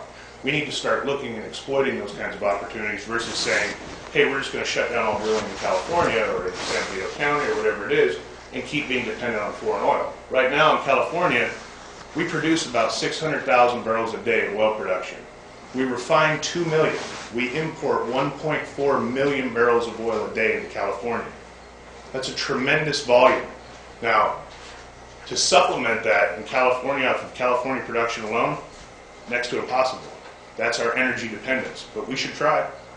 Every step we take towards doing that brings more troops home, reduces the carbon footprint from importing oil into this country, and takes power out of other countries' hands. They've got the strings on these purses. So that's my presentation for tonight. Well, obviously, this is a topic that is not very controversial in your guys' area. There's not a lot of... I want to give the audience kudos. It was very professional, but I really, and you to come up here and speak, and then, if that wraps it up, and if the council doesn't have any other questions, I really do thank you guys. No, I really. I appreciate the opportunity. We do live in an amazing place where we all get an opportunity. To Jolene has a. I have one more. Do you think that there's any possibility of working with the initiative in San Benito County to change it to something that would make even more people happy? Anybody pro-oil? Ernie Burroughs, he used to work for the DOG. Robert, he went to Afghanistan 3 times. He's probably pro-oil. I mean, you got to think about it. If you look and you say, I'm not pro-oil. Yeah, I don't like it. I don't like my clothes. I don't like my cars. I don't like my things. You got to look at it just like that. I mean, that's what it is. If you like your stuff, you got to like oil. Yeah, I really mean, can you look at it and remove anything that I'm not that might work for assistance in drafting an initiative that's against my industry, but thank you. That was my question. That answers my question. They would. So very much appreciated you guys. Thank you very much for your time tonight. Thank you, Mr. Morrison. No. So just one. So the steam injection is just basically to thin the oil to get it extracted back up? It's more of to heat it to make it. Yeah, so it has a pour point of 105 degrees, 80 degrees. It's just tar like you find at the beach or Right. you pave your streets with here. So you have to be able to take it from a solid to liquid. So at room temperature, it's a solid. You heat it up and then bring it in. Okay. All right. Thank you very much. Thank you very much. I appreciate it, guys. Have a good night. Okay, I'm going to open it for, I know we've got public comment, but again, thank you very much for being courteous. That was good. We could get in touch with him. Oh, Do you have an email or a phone? You better go chase him. He's right out front. If you want to go. We have information on him. Yeah, we can get it.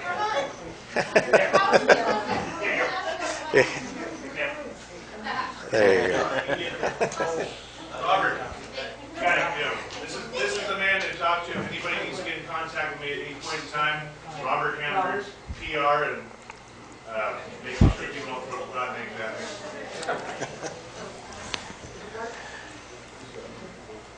Okay, I'm ready for public comment. Andy Shaw-Coron.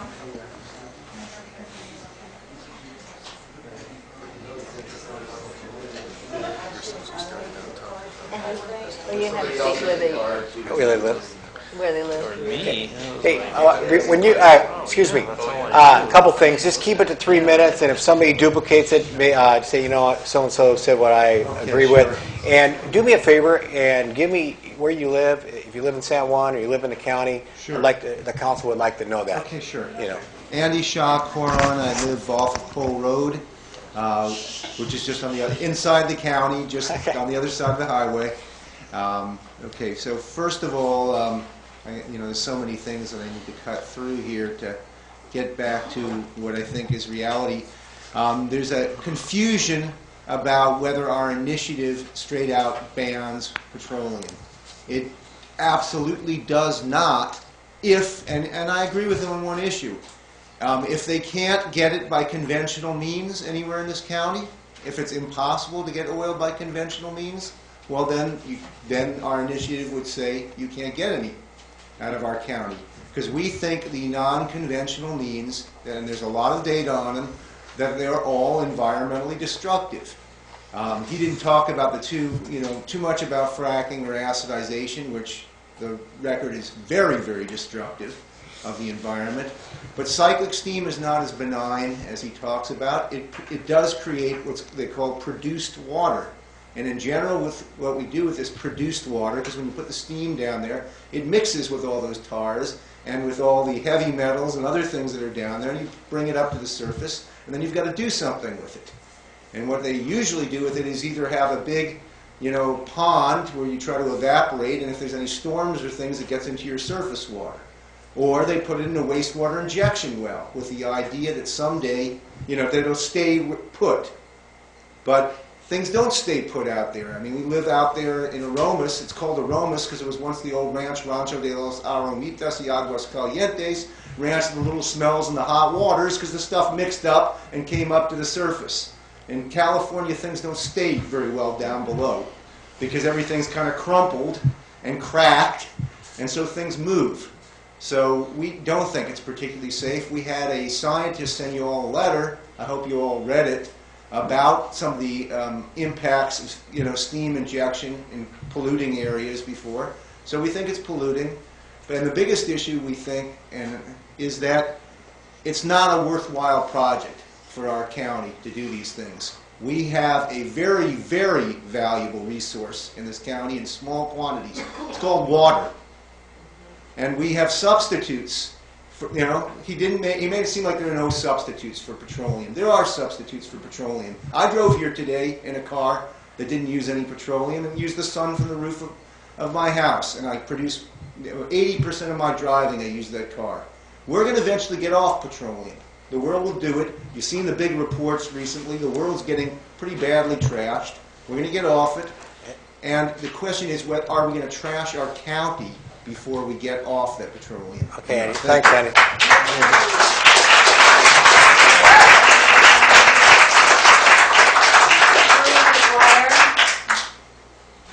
William McGuire I'll cede my time to Andy. I don't want this vote. Okay. Mary Flodia?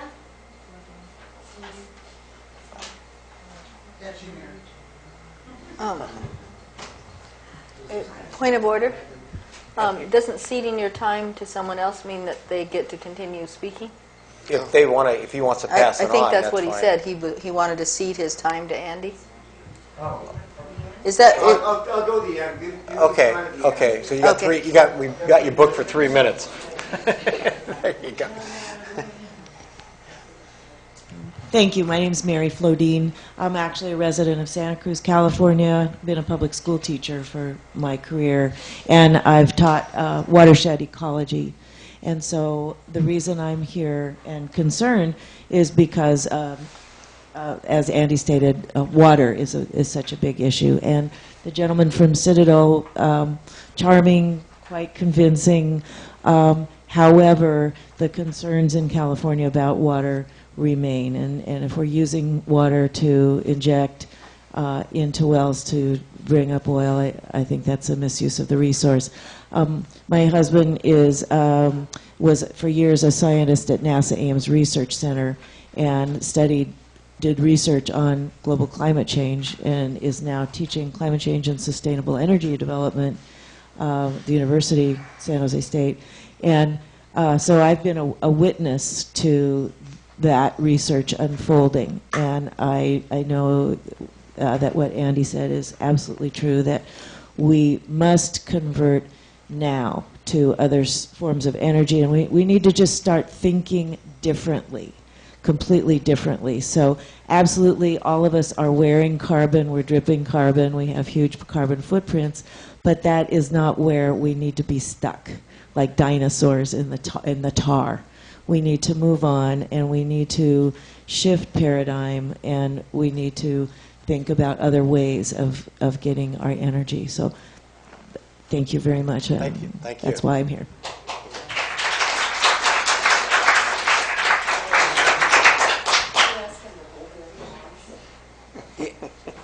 You know what? If you guys will just hold your applause at the end, that'd be appreciative. But And I'm having trouble reading some of these, so forgive me for not pronouncing them correctly. I'll read them the way they appear to me, the way they were written. I've Randall Graham. Yes.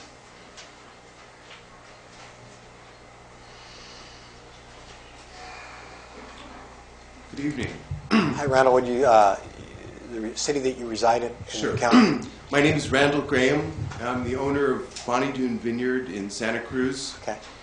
And a property owner here in San Benito County on Mission Vineyard Road. Okay. Where I'm growing grapes, fruit trees, and other crops in what I believe is a fairly innovative fashion. It's my intention to move our winery operation from Santa Cruz to San Juan Bautista as soon as I possibly can and bring great viticultural and enological glory to our county. Please forgive that excess. I came to this area with the vision of doing something distinctive, making unique wines from grapes grown in a truly sustainable fashion, i.e. with an eye to extreme biotic diversity, the minimal use of external inputs. And I came here for a number of reasons: the unique soils and exposures, the pristine land, and the possibility to work and fraternize with others of like sensibility. It remains my intention to make this farm an exemplary model of sustainability. But whether or not I succeed is beside the point. There are many others who've come to San Benito County with similar ideas. I'm told that there's a higher percentage of organic and biodynamic farms here than anywhere else in the state. But San Benito County's great agricultural treasure can only be ensured if we protect our most precious resource, adequate and clean water. Apart from the geological and other environmental perils that fracking pose, fracking also greatly endangers both the quality and potentially available quantity of water in our very fragile hydrological system. It is commonsensical that we should not put undue strain on what is arguably the most vulnerable and sensitive aspect of our ecosystem. We live in a paradise here if we don't destroy it. I have a vision of San Benito County as potentially a great hub of agritourism and ecotourism, two economic engines that are infinitely more sustainable to our health, our livelihoods, and overall sense of happiness and well-being than the potential short-term gain achieved by the extraction of shale gas, which will come at a very dear price. A paradise is a terrible thing to waste. Thank you. Thank you, sir.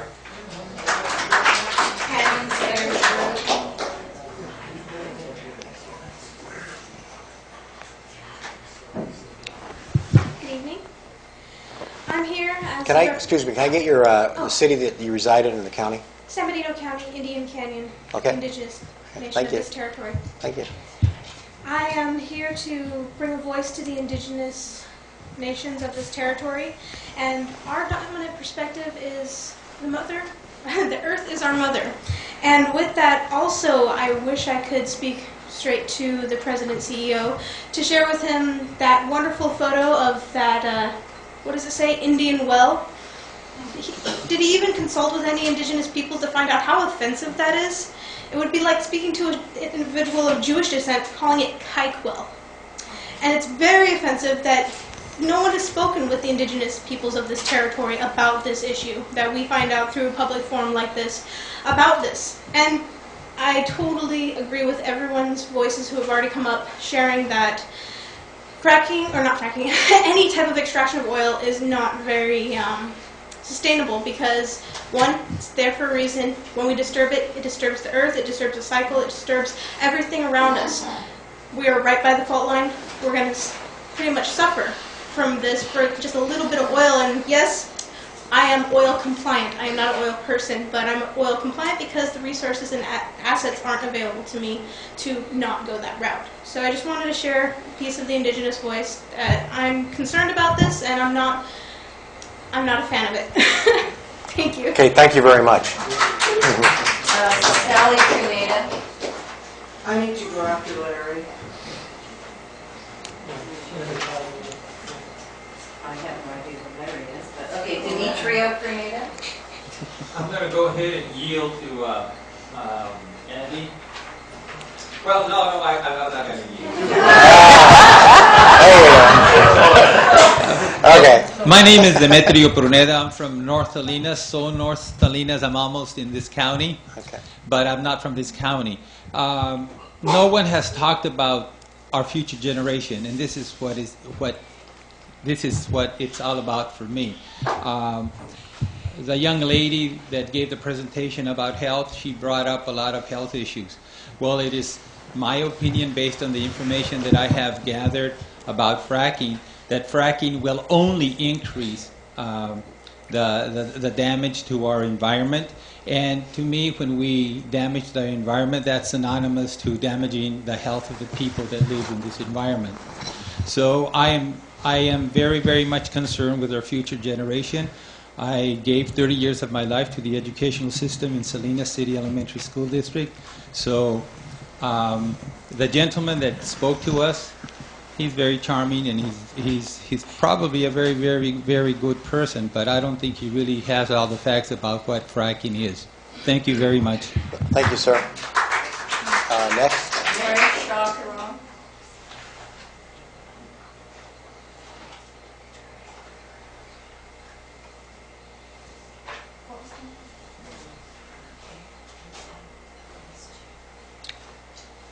Okay, Mary's going to help me pass out something. I'll try to make it very brief. I think a lot of people are not aware that San Juan Bautista, as well as Hollister, sits in an area that the BLM, this is the bottom map here, and I'll actually pass it around so folks in the audience can also look at it. This region is actually considered a area of high oil and gas potential. It includes Hollister, San Juan Bautista, the surrounding areas, all the way to Sargent Oil Field, which is actually in Santa Clara County. And so the top map shows the dots of wells that a few of them are still active, but a lot of them are inactive. These were using conventional methods, and there's a few active gas wells in the Flint Hills right east of west of Hollister. The reason I'm showing this is because there is a potential in the future for someone to come into this region and actually extract the oil and gas in this area. You know, maybe not today, but that is one of the reasons our group, San Benito Rising, would like to see a ban in this community. The ballot initiative that's being put on the ballot for November governs only the unincorporated areas of the county, not this jurisdiction. And there are towns, you know, in Southern California that actually have drilling right in the middle of town. In fact, Pittsburgh, as I recall, banned fracking because someone wanted to drill in their cemetery. So that was a bit too much for them, so they banned it in that community. So that's the reason I brought this map, to show you that there is a potential. There's about 336 wells in our county right now, but most of them are inactive. Those are conventional wells. The techniques that Armin talked about, cyclic steam injection, the other ones, hydraulic fracturing and acidizing, that's using hydrofluoric acid. Those are the new technologies that can be very damaging, and they often go back to re-stimulate old wells. If you go to the Citadel website, you will see that that is their philosophy. They go to old oil fields like these ones and re-stimulate, because there's always some oil left that the conventional techniques have not gotten. So I just wanted to show this to you to explain why it is that we do have, I think, a legitimate concern for the future extraction in this area. Thank you so much. Thank you. Next speaker, Carly. Charles Scow. I'll pass, thank you. Next, please. You're passing. Gabriel Michael.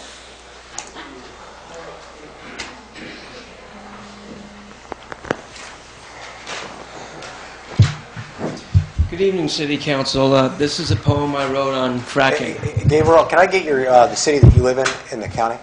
In San Benito, Hollister. Okay, that's cool. Thanks. Thank you. Good evening. Hi. This is a poem I wrote.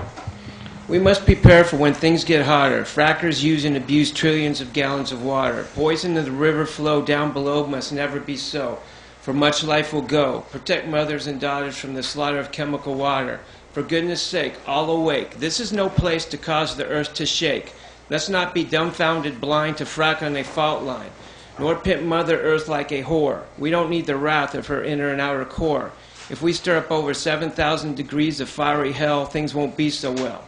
Mr. and Miss Politician, do right in your position. Don't be like a Jew's kiss and unleash the abyss. No sick less for green is worth making Mother Earth mean, not to mention the use of cancer-causing benzene, which has already caused an ugly scene. There's much hidden chemicals fracking companies have not exposed. No wonder why several nearby have had a serious bloody nose. Think of all the drama that led to trauma from chemical warfare. Don't you think this shall be similar if it gets in the air? Do math. Consider Mother Earth's wrath. Hurricanes, massive amounts of rains, droughts, all coincide. Laws of nature we must abide. Those who take oil deep in the soil care more about their wealth than your health. They've already been busted. They can't be trusted. When they spill, they cover up with a bill and continue to kill. There is a course Mother Earth shall enforce. Much time I spent praying on what to be saying.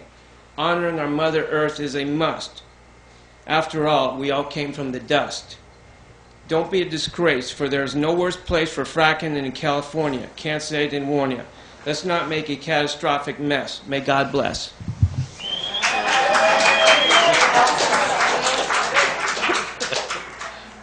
Next, please. Nelson Samuel. Another poem? Just one point. If we have a major injection oil drilling on an industry right in the middle of our communities, I'm from Aromas. Okay. I live in San Benito County. I pay taxes here. Okay, thanks. Right. And I'm a retired school teacher of 32 years. I just look at the possibility of having a giant industry in the middle of our agrarian and natural communities. And I think we all need to think really strongly. Do we want massive trucks? Do we want wells, very loud wells and injection wells running in our community ever? Is it worth it to us? to see the quality of our life and just the noise pollution and the traffic on our roads, our neighbors being run over, etc. Seems to me like something else we also need to consider along with all the problems with the recent information we have about about fracking stimulating earthquakes in the East Coast. There's been a lot of information coming out, and geologists, U.S. geologists, are now convinced that they have created earthquakes, and we all know that right here next to the mission, there's a little monument proclaiming that we live on one of the biggest, most dangerous earthquake faults in the world. Thank you. Thank you, sir. Kristen Owen, and it looks like R-E-A-Y.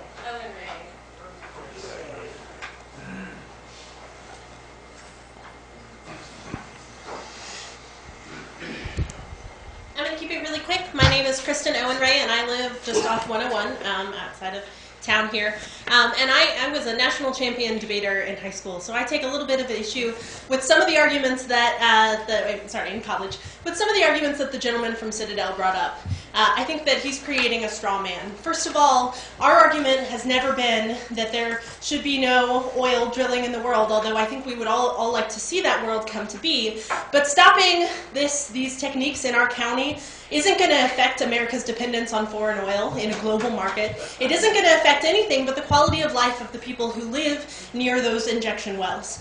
The other thing that I'd like to point out is that he comes up here and says, well, Citadel isn't doing this and Citadel has no plans for this. But our initiative that we're putting on the ballot and the one that we're asking for you to vote on here in San Benito or in San Juan Bautista has nothing to do, it's not us versus Citadel, it's us versus the future that we want to see in this county. And whether or not they have plans to do acidization or hydraulic fracturing, there are people, like Mary said, who do have plans to do those in this area, in addition to the fact that we think that cyclic steam injection is particularly problematic. And I would ask you not to take the things that he said as us being against them or setting up some sort of argument other than the one that we're presenting to you today. Look at the materials you've been given, look at the actual text of the initiative as well as the text of your measure, and decide based on those facts and not based on some straw man that someone has come before you to create.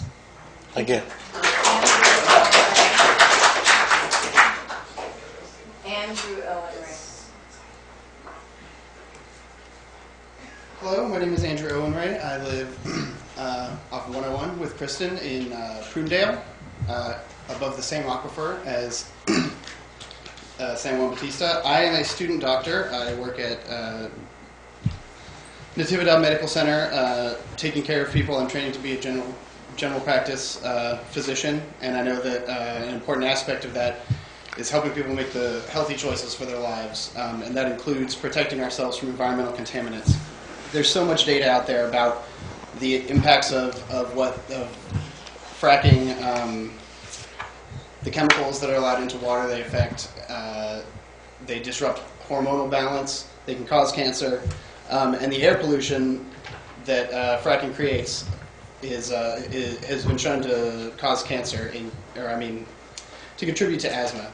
But really, I also want to further address the arguments that the gentleman made that Kristen started talking about so well. In regard to this being a cure for our dependence on foreign oil, that the gentleman, with all due respect, is just talking out the side of his mouth. He knows that it's a global market that sets oil prices. The amount that we can get out from those wells, that he even says is not very much, is going to have no impact on the price of oil, the price of gas. All it will have an impact on is the water quality and the quality of life in this town.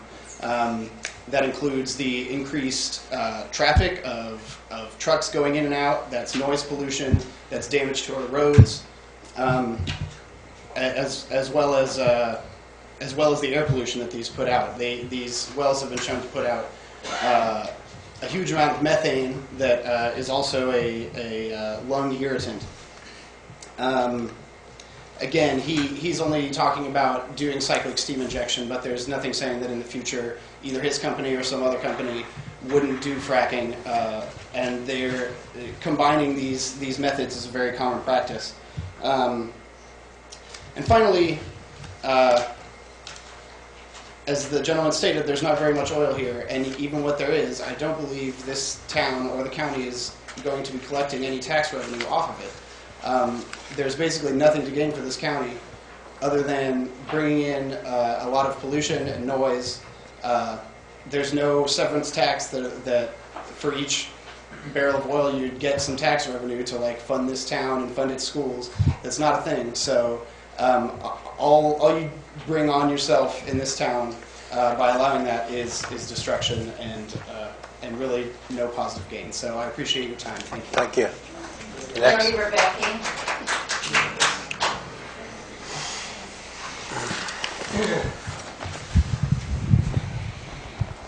My name is Larry Rebecki, and I have been living in San Benito County for almost 40 years. My wife and I, we live in Hollister, but we also have land down in Hernandez Valley, which is the extreme southeastern portion of San Benito County. I've been asked to read something from a professor, and Mary just passed out a copy of the letter. He because of time essence, he was unable to be here, but I would like to read a portion of this to the council members, and I really appreciate this opportunity. This letter is from Dr. Timothy Krantz, a professor of environmental studies at the University of Redlands, and he addresses you as honorable members of the San Juan Bautista City Council. And if you turn over to the second page, the last two paragraphs I'd like to read. It says, the gas industry will say, don't worry. We are drilling well below any groundwater basins used for the municipal water supplies. The fact is, these chemicals are injected under great pressure. That's how they break apart and fracture the rock. And any fluid or gas will naturally move from high pressure to low pressure. This is a fact of physics. Where is the low pressure underground? Toward the surface. These chemicals will naturally move toward the surface. Furthermore, in case of diluents, they will rise to the surface of the groundwater table, where they float downstream towards our rivers and ultimately to the coast. The industry will say, don't worry. The deep geological strata that we are drilling is separated from the municipal groundwater basins by an aqueduct, which is a layer of impermeable rock. But San Juan Bautista straddles the San Andreas Fault. In fact, looking at a geology map, one sees that the area is virtual spaghetti plate of fault strands running southeast to northwest, the entire length of California. There is no geological layer that is not fractured already, allowing easy communication of fracking fluids toward the surface of the groundwater and surface water resources. And then one more paragraph here. Then there is the sheer volume of water used in fracking and other EOR extraction methods. And I include thermal steam injection methods. This is what the gentleman from Citadel was saying. Sir, in this within reach. I don't want to. Well, I just want to finish this. Your time's up. I can't. If someone. Okay. I just want to finish this paragraph. Okay. Okay. Thank you. Yeah. Thank you. I include thermal steam injection methods. This is what the gentleman from Citadel was saying. In this, wherein each fracking well uses as much as 4 million gallons of water per well. The council is certainly aware that California is in the midst of a statewide water emergency. The state is already in the throes of the epic struggle for limited water resources between municipal versus agricultural water uses. We simply cannot afford the enormous water demands of fracking or other EOR developments. And I must re-emphasize the groundwater aquifer cannot be remediated once contaminated by shale gas extraction. Thank you. Okay, thank you, sir. Thank you.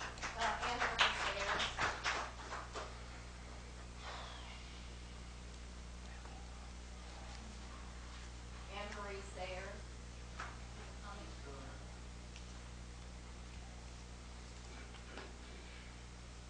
Anne-Marie Sayers, number 1, Indian Canyon Road, Hollister, California, Cienega Valley.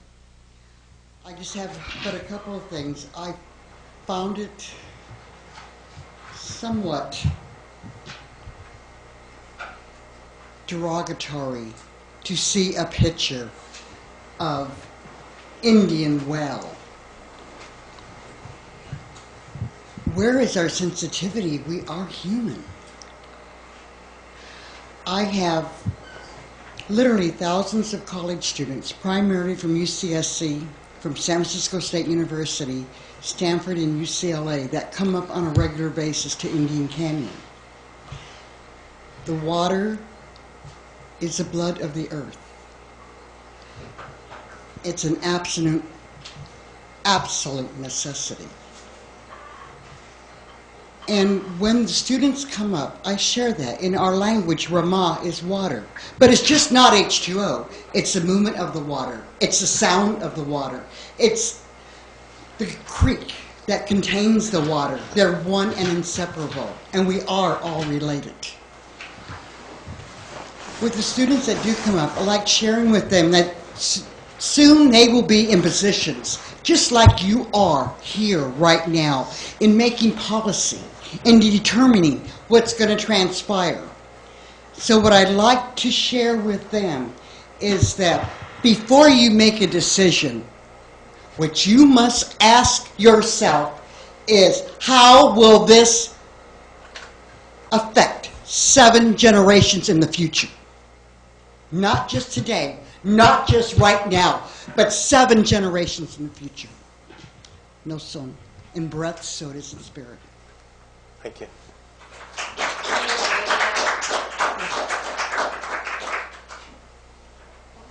Linda Goitia.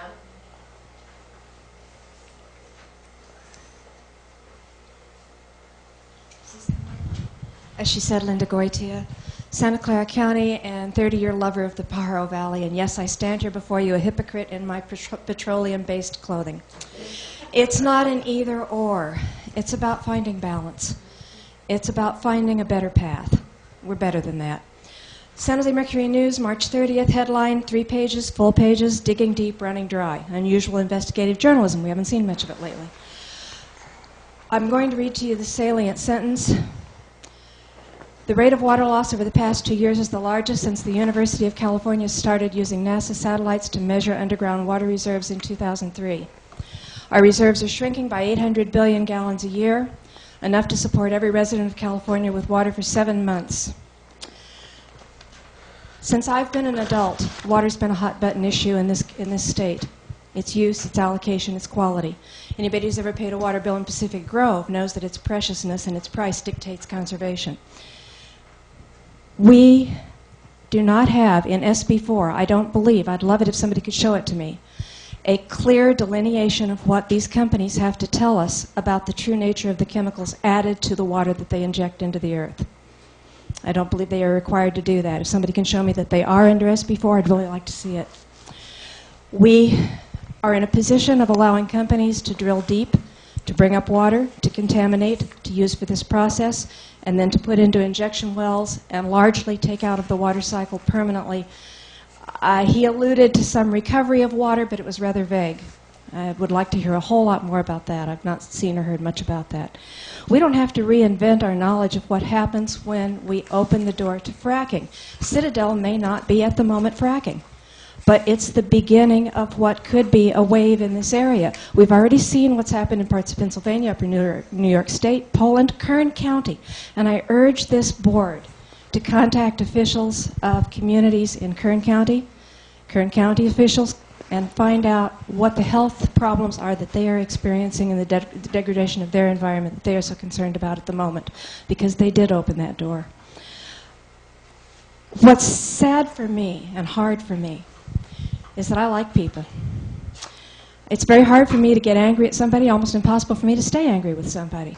There are people on the other side who do not agree with our position at all, but I want to separate out industry representatives, and some of them are wonderful people. This seems like a nice gentleman who was here tonight. But I'd like to separate out local residents from industry representatives and say to local residents that I'm sorry that I'm going to ask something of you. If you stand, and it's possible that some do, to realize a windfall from any of this, then we are in the position of asking you to make a personal sacrifice so that we can avoid the sacrifice of and achieve the preservation of something that we all value. Thank you. Oh, here. Thank you.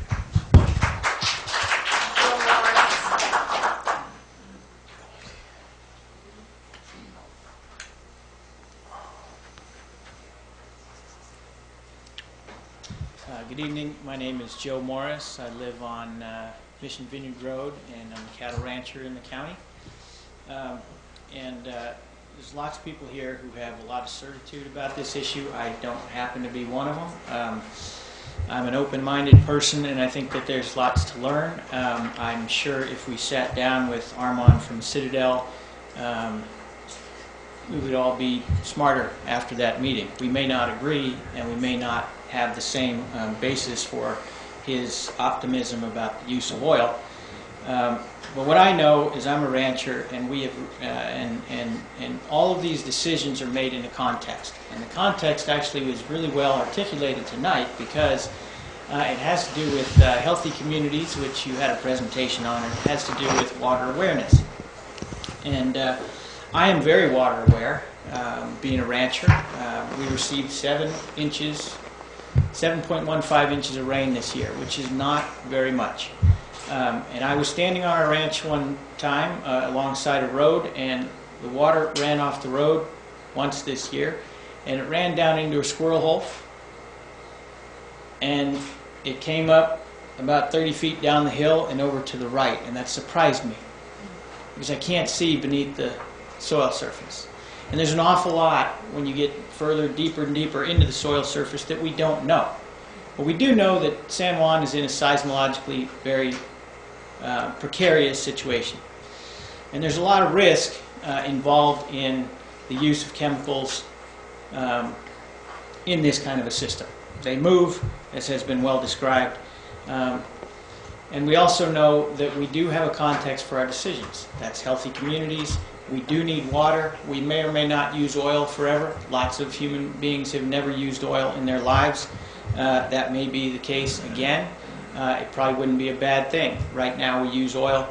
Maybe we should wean ourselves off of it. But anyway, the context of your decision about the use of oil or the use of means of getting oil out of the ground is in that context of things that we really do know are necessary. We need peaceful, happy people. We need plentiful water. We need food. We have all those things. We need beauty. We have all those things in San Benito County. We're tremendously blessed. And when you make decisions about these things, I would encourage you to be very prudent and very careful about messing those things up. You know, we may not have the time to heal what we damage, and we don't want to damage if we don't have to. So anyway, thank you very much for your time.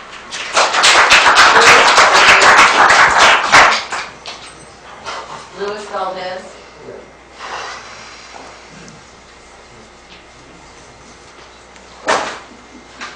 Well, scientifically, how do you do? My name is Luis Valdez. I'm the founding artistic director of El Teatro Campesino. Some of you may have seen our Christmas plays in the Old Mission these last 43 years. We have been residents of San Juan Bautista since 1971. We have memberships, members that are teachers, have been teachers in the area. Some of them retired, but they've bought homes in the area. My wife and I have bought homes. We own 50 acres of land that are contiguous with the city limits, including the hill overlooking San Juan, which we have struggled to keep open, frankly. I didn't want to see a gas station or something go up there, you know. But the fact is, I believe in open land, and I believe in this area for what it is. It's a rare beauty. I've had the opportunity to go all over the country. Was recently in Corpus Christi, poor land, you know, it's oil country.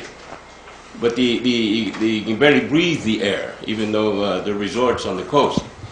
The fact is that we all know the reports. We have seen the gas fires, the oil fires in Pennsylvania. We have seen earthquakes in Oklahoma, as many as 30 a day in a particular place. And here we are in San Benito County along the San Andreas Fault, which has been mentioned. I happen to have been walking up toward Fremont's Peak in 1989 when the 89 quake hit. I was over by the Morris Ranch. And I'm telling you, the land turned into water. The land turned into a sea. And it was an astonishing image to see. It took my breath away. The fact is that this is a blessed land. I believe that actually earthquake faults releases kind of energy that is very special. It has made Silicon Valley what it is. And it has made San Juan Bautista the blessed spiritual place that it is. A long time ago, the covered wagons left St. Louis, Missouri, and you see the old photograph saying St. Juan or bust. This is the San Juan they were coming to. This was the promised land. And all the peoples that have come here to live have been taken with the beauty of this place, the natural beauty, the God-given beauty. So it is rather surprising to me that we have before us this proposal to turn this into hell. And that, you know, we go to hell not by leaps and bounds. We go to hell by small increments. And we hear the promise to the corporations. I hope that we can get to a place where we have maybe a different form of transportation in San Juan to take us where we need to go. We need the automobiles, there's no question about it, but that shouldn't be a reason why we compromise our children's future. You are representing that future here. Your decision is not just about the economic condition of the county at this moment. As Ansari's mentioned, you are responsible for the future for generations to come. You will also alter that history that we have all cherished for 200 years here. And I think we have that responsibility. As El Teatro Campesino, we have been a non-profit clean industry in San Juan. We bring roughly 10,000 people to the Christmas plays every year, a few more to our playhouse on 4th Street. We have struggled as a non-profit to say... You're about 35 seconds over, but I want to be fair to everybody. I think you got the point, right? I got it. As a homeowner and as a San Juan Bautista resident.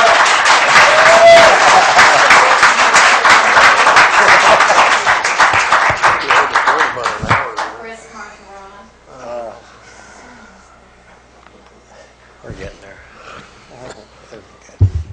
You already started my time. So I'm Chris Margarana. I live at 97 4th Street in San Juan Bautista. And I took a sales training, Dale Carnegie sales training a number of years ago, and they taught us, one of the things that I learned was that statistics, facts were very persuasive. There's a lot of things that have been thrown out here that we could argue back from either side about results and techniques and how damaging they may or may not be. But I wanted to throw out a couple of statistics for you. As to the foreign oil dependence, the United States is the 3rd largest oil producer in the world as of last year. We are on track to be the largest oil producer in the world next year. The EPA Clean Water and Clean Air Standards, those regulations, these operations are exempt. That's a frightening thought. 6 to 7% failure rate on the well caps and the well plugs. So they say we're going to plug everything up so it can't migrate.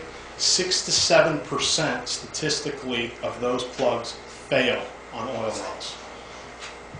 And they use, on average, 1 million gallons of water per year per well when they're fracking and using these techniques. 1 million gallons of water per year on average. So I'm here because I am, we all make investments for our future, financial investments for our retirement, and when we're younger we typically have a higher threshold for risk.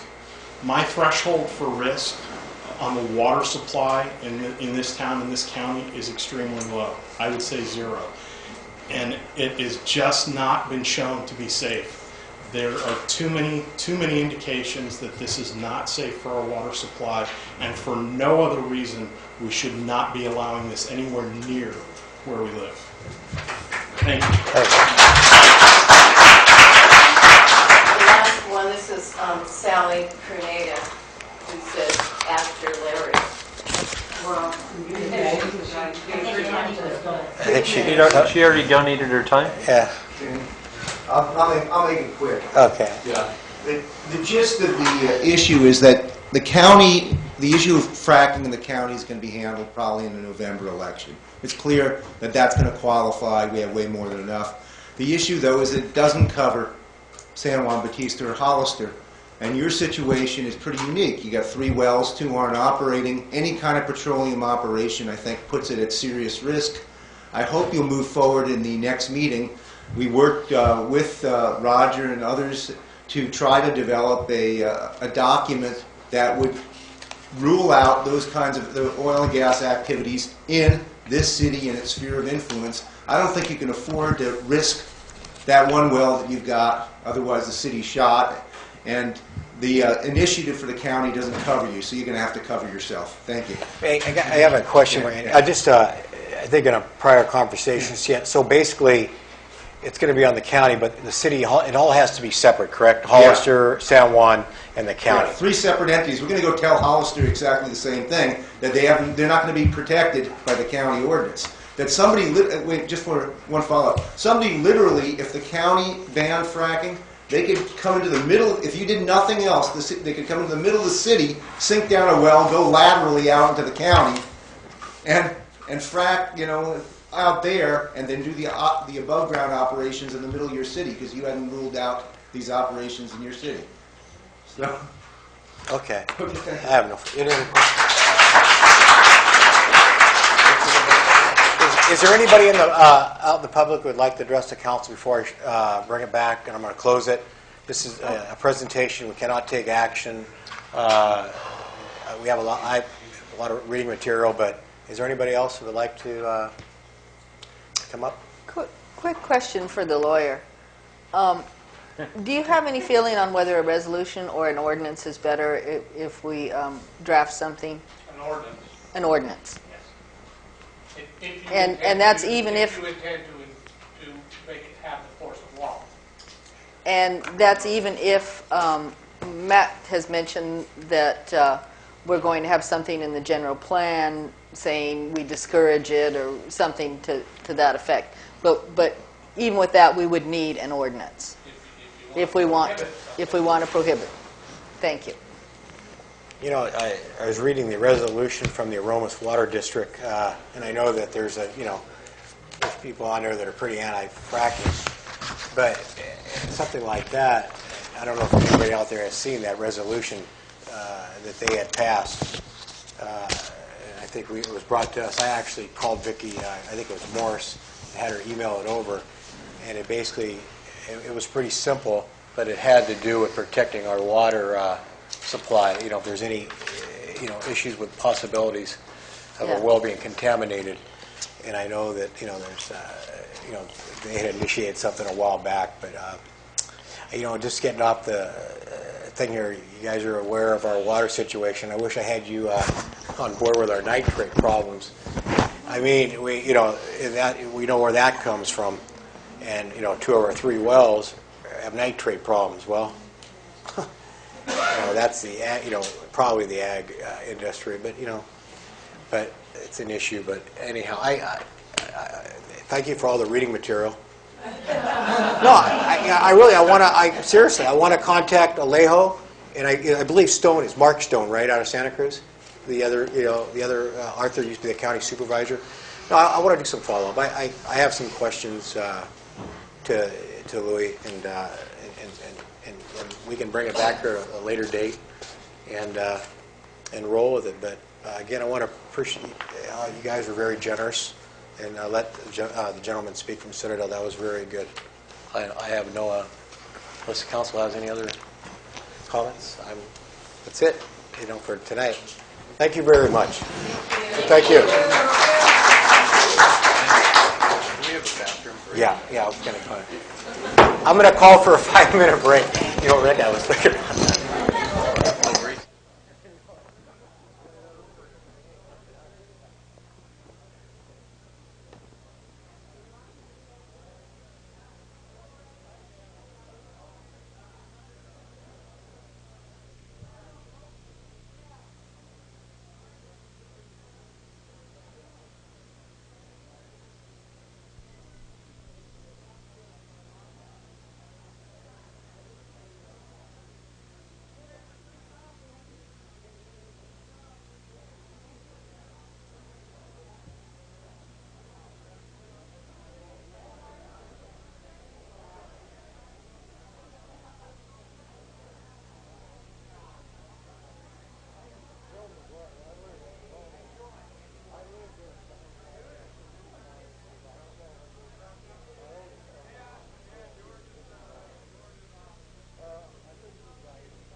I think something like that, no matter what, well, I shouldn't say no matter what, 15 minutes, boom, that's it.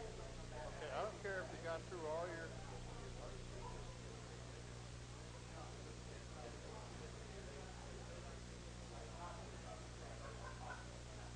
well, see,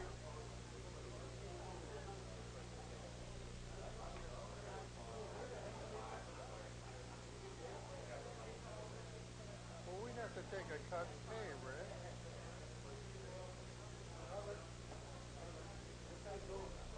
Well, Andy, I mean, I'm one of the original signers of that petition, okay? And, I told, he was talking to me on the phone, I told him, I said, you guys get together, fill out your speaker cards, everybody sees their time to you. You take 15 minutes if you want, that's it. What more time it is? And it's the same thing over. Well, the thing is, I tried to tell him, I said, hey, you're starting to piss people off. You know, the same thing over and over again. You know me, I tell him,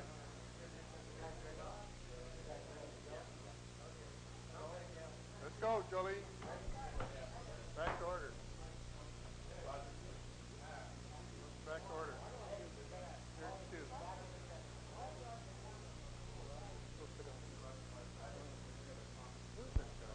Okay, you don't, hey, excuse me. Excuse me, the meeting's in order. We're on TV. We're in TV. Okay, Chief O'Connor, you're up. Fire Chief's report. What happened to the monthly Make it quick. You skipped the financial statement. Oh, I did, but you know what? Stay up there. It's getting late. But go ahead with the Fire Chief's report, and I'll go back to the financial. Well, good evening. Get you out of here. Just to give you some numbers real quick here, one part of it. Last month, from March 1st till present, till today, we went on 367 calls countywide. Of those calls, 152 were out of Station 1, 128 were out of Station 2, 44 of them were out of Station 3, and your station here, right next door, went on 43 calls during that 40-day period. So approximately a call a day is what they're responding on. The whole department is responding on approximately 9 calls a day to emergency calls countywide. We got our firefighters on board. They're now staffing all the engines with 4 personnel, and we're moving forward. We're doing wildland training right now. Our guys are out doing wildland training here and over in the city of Hollister and the county. So we got the approval of the board today to move forward with Station 3. They're funding $300,000 towards the Station 3 improvements and pavement and all the work that needs to be done there. And the continued costs of that station, which is approximately $30,000 a year to continue the costs of uprunning the PG&E bill, consumables, and all the other needs of that station. So that got approved today at the Board of Supervisors meeting. I'm trying to think of anything else, and it's approximately a year from the time we started the contract talks, so we're on a year date today. So. Okay. Any question from Council? Which is 3 is where Fairview. What? No. Station 3 is Airport. Station 3 right now is running out of Station 1. It's going to be at the airport. It's going to be at the Hollister Municipal Airport, Building 30. It's right now. It's got offices in there and bedrooms. It just needs to be some rehab done to it and develop it into a real fire station instead of an office. So that's in bedrooms and stuff of that nature. And washer, dryers, all that stuff. The furnitures have to be bought. Dishes, plates, everything. I mean, you're basically developing from ground zero up. Not like, here we had all the ready plates. We had some stuff here, refrigerator, so there's zero. It's an empty shell. So, go ahead. Okay, I don't have any question. Any further? Well, same thing as Rick asked, but give me the rundown on what's 1, 2, 3, and 4. Okay, Station 1 is 152 calls. No. Oh, Where? Station Locations. 1, Station 1 is the headquarters station. Okay. 5th Street. Fifth Street, right, 110 5th Street. Station 2 is 1000 Union Road. It's at Union and 25. Station 3 right now is presently out of headquarters, but will be at 30 Airport Drive at the municipal airport. And Station 4 is here at 25 Polk. Okay. Any other questions for the chief? And we're at, right now... Future-wise, we're looking at South County, but that's way in the future. Right. We were, South County, we're looking at a station down by Pinoche Road. We've got some interest down there, so we're looking at seeing if we can develop something there. I had a train of thought there and lost it. I'm getting old. What can I say? It happens to all of us. Frequently to me. Any other questions? Well, I see that our station's almost completed, that it was, we just looked at it just now and saw that it was primered by the energized reserves at Station 4. Yeah, no, those guys, they're trucking along all the time. I come over here and it's a surprise every time something new. And they're working. Doing an outstanding They're job. working hard. Great job. Okay. Okay, thanks, Mike. No problem. Appreciate it. Okay, I'll back up here. I kind of got in a hurry, and Tony kicked me in the side here. We've got to go back to the monthly financial statement and treasury report. Roger, if you have any, you can chime. Or I got the treasurer. Chuck Yeah. Geiger's there. Hey, Chuck. I'm sorry. Get him up there and earn him. I'm sorry. Hey. Yeah. Well, good evening. Once again, I'm Chuck Geiger. I'm the city treasurer of San Juan Bautista. It's good to be here, and a couple good, interesting things today. Remember, the day is the 15th. Did you guys pay your taxes? I hope. And the next best thing is Jackie Robinson's Day. I always like to celebrate. I'm a big baseball fan. Today, everybody's wearing number 42, so it's fun. I've always been a baseball fan since I was a little kid. Anyway, go ahead and just give you an update. Once again, we're in the 9th month of the cycle. Ended March 31st. Generally looking at the financial highlights, the general fund is about where it should be. We're a little bit in the negative because in terms of fund balance, because we pay a lot of bills at the end of March. That's the end of the quarter, and that's where we get hit with the big stuff. You know, our big COP. Just a lot of things come in. You've got the checks there, the list of the warrants. And you might have a couple questions about it, but just a lot of the big bills come in at the end that get put into this end of the cycle. So I have to come back to that in a minute if you want to have some questions about that. We did pay the one of the semi-annual debt payments, and so that's now been paid and all. The revenues looking are a little higher than what was budgeted, which is good news. A little more money's coming into the city. The expenditures, once again, it's a little higher because of for this month, because of some increases in the county communication cost and the payroll cost, but not much. Only let's see, which was about more than about budget, about $69,000. General fund was doing okay. We don't seem to see any big problems. Enterprise funds the revenues are up and they're a little bit lower than what was budgeted for the expenses in the enterprise funds. And overall, I would say that we're at a good part of the cycle. It's like I said, it's a lot of bill paying in the last month. It's the end of the first quarter of the 2014 year, and that's when a lot of things come in. So I'll put it back to the council. If you had questions about the warrants, I know there were some large checks that were paid. Yes. The sheriff's check for $113,136. Yes. Remember, that's kind of a what do they call it? A roll. We did not reimburse the Sheriff, for a number of months because we did not get reimbursements from the controller's office. We held on to it, and then finally we got reimbursed and everything. The sheriff's contract costs us about $11,800 a month, and we just held on to it until we got the money from the county. And then when we got the money from the county, yeah. And then the check came in, what, about 15, 20 days ago? Yeah. Yeah. So it's kind of a, okay. And is there any reason why that gets held up when they send us the money? There was a change in personnel in the controller's office, and one person left, and so they didn't kind of pick up the pieces. And they eventually got around to it, but it was just a change in personnel, and they got county level, yes. But they got it done. The other issue I just want to point out is it looked like Bracewell was an extremely high bill. That's 2 months. Again, we withheld October, November, and December, and so we're getting caught up. So that's 2 months there, and then lower and down in there's a Bracewell, and that's for January and February. So. And we're expecting a report any day from HDL, remember the company we contracted for? Mm-hmm. According to our local paper, it said that the street fair was successful, and hopefully we have a better accounting now of the sales tax.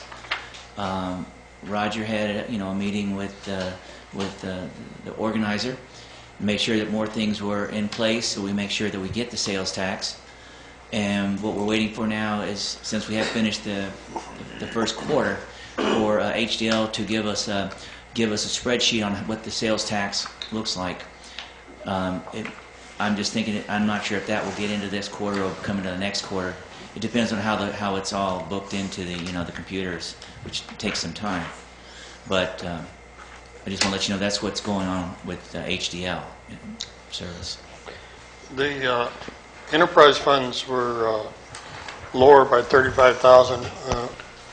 Is that the lower water use, or?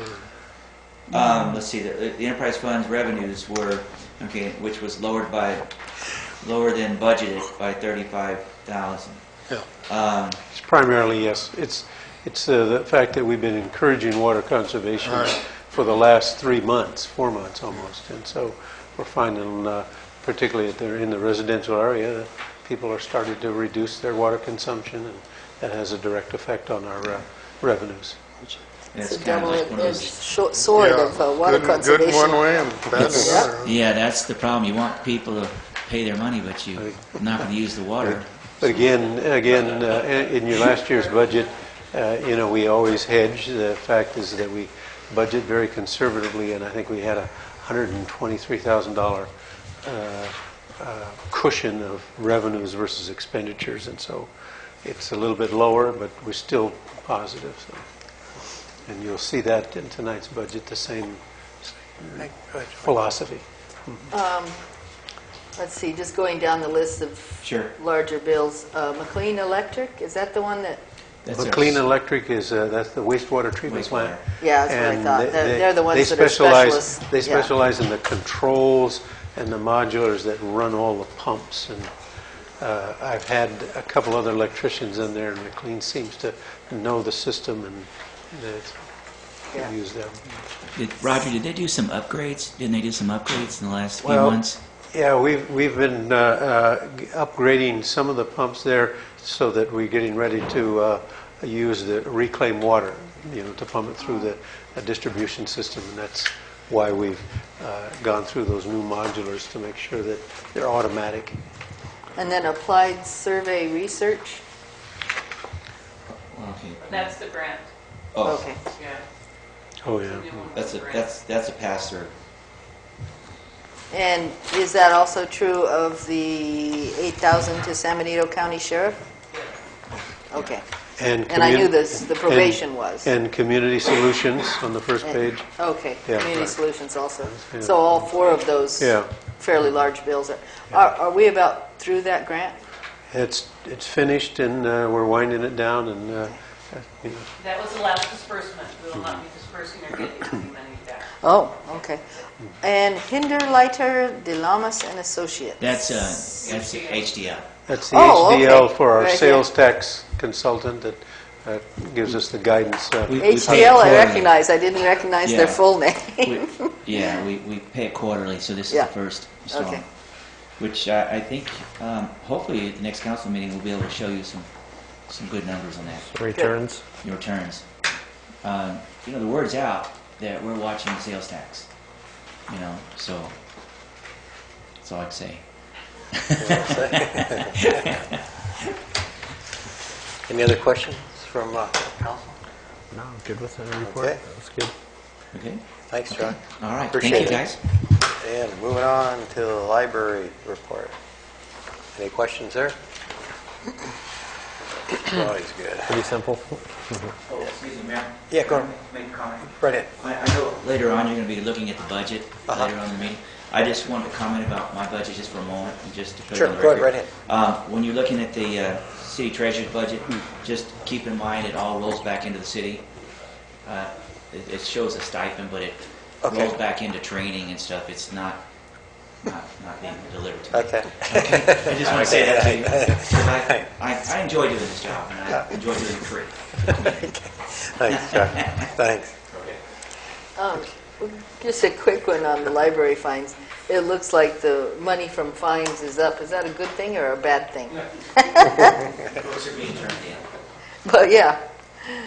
I think it's a reflection, Connie, she's doing a good job and she's tracking it. And Oh, writing they're her cracking on the it. whip on the fines. Okay. Very good. I guess it's a good thing then. Okay. Because the books were probably already out there for a long time. 3J, administrative report. Roger and Matt. Yeah, Mr. Chairman and members of the commission, we kind of grouped because both Matt and I were busy not only with the budget but with the grant. We kind of grouped everything together in one administrative report. Public Works, we're still working on well number 3 to clean the ports out so that the consultant can get down in there and then run the probes in there. And he called today and they'll probably be back in Thursday and Friday. So, code enforcement, again, just to give you an update, we're riding herd on some of the buildings that are going on, but the Mom and Pop's Saloon is still giving us a lot of problems, and we've seen it at this last weekend. And hopefully we'll get together with Tony and come up with a schedule with the Sheriff's Department where we can intensify the patrolling during those hours that we find it's most prevalent, Planning Department, Matt, he's done an excellent job on, him and Trish did a good job on that Community Development Block Grant, and I think thumbs up for them. And hopefully now we can be successful, and we'll keep our fingers crossed. Anything else you'd like to add, Matt?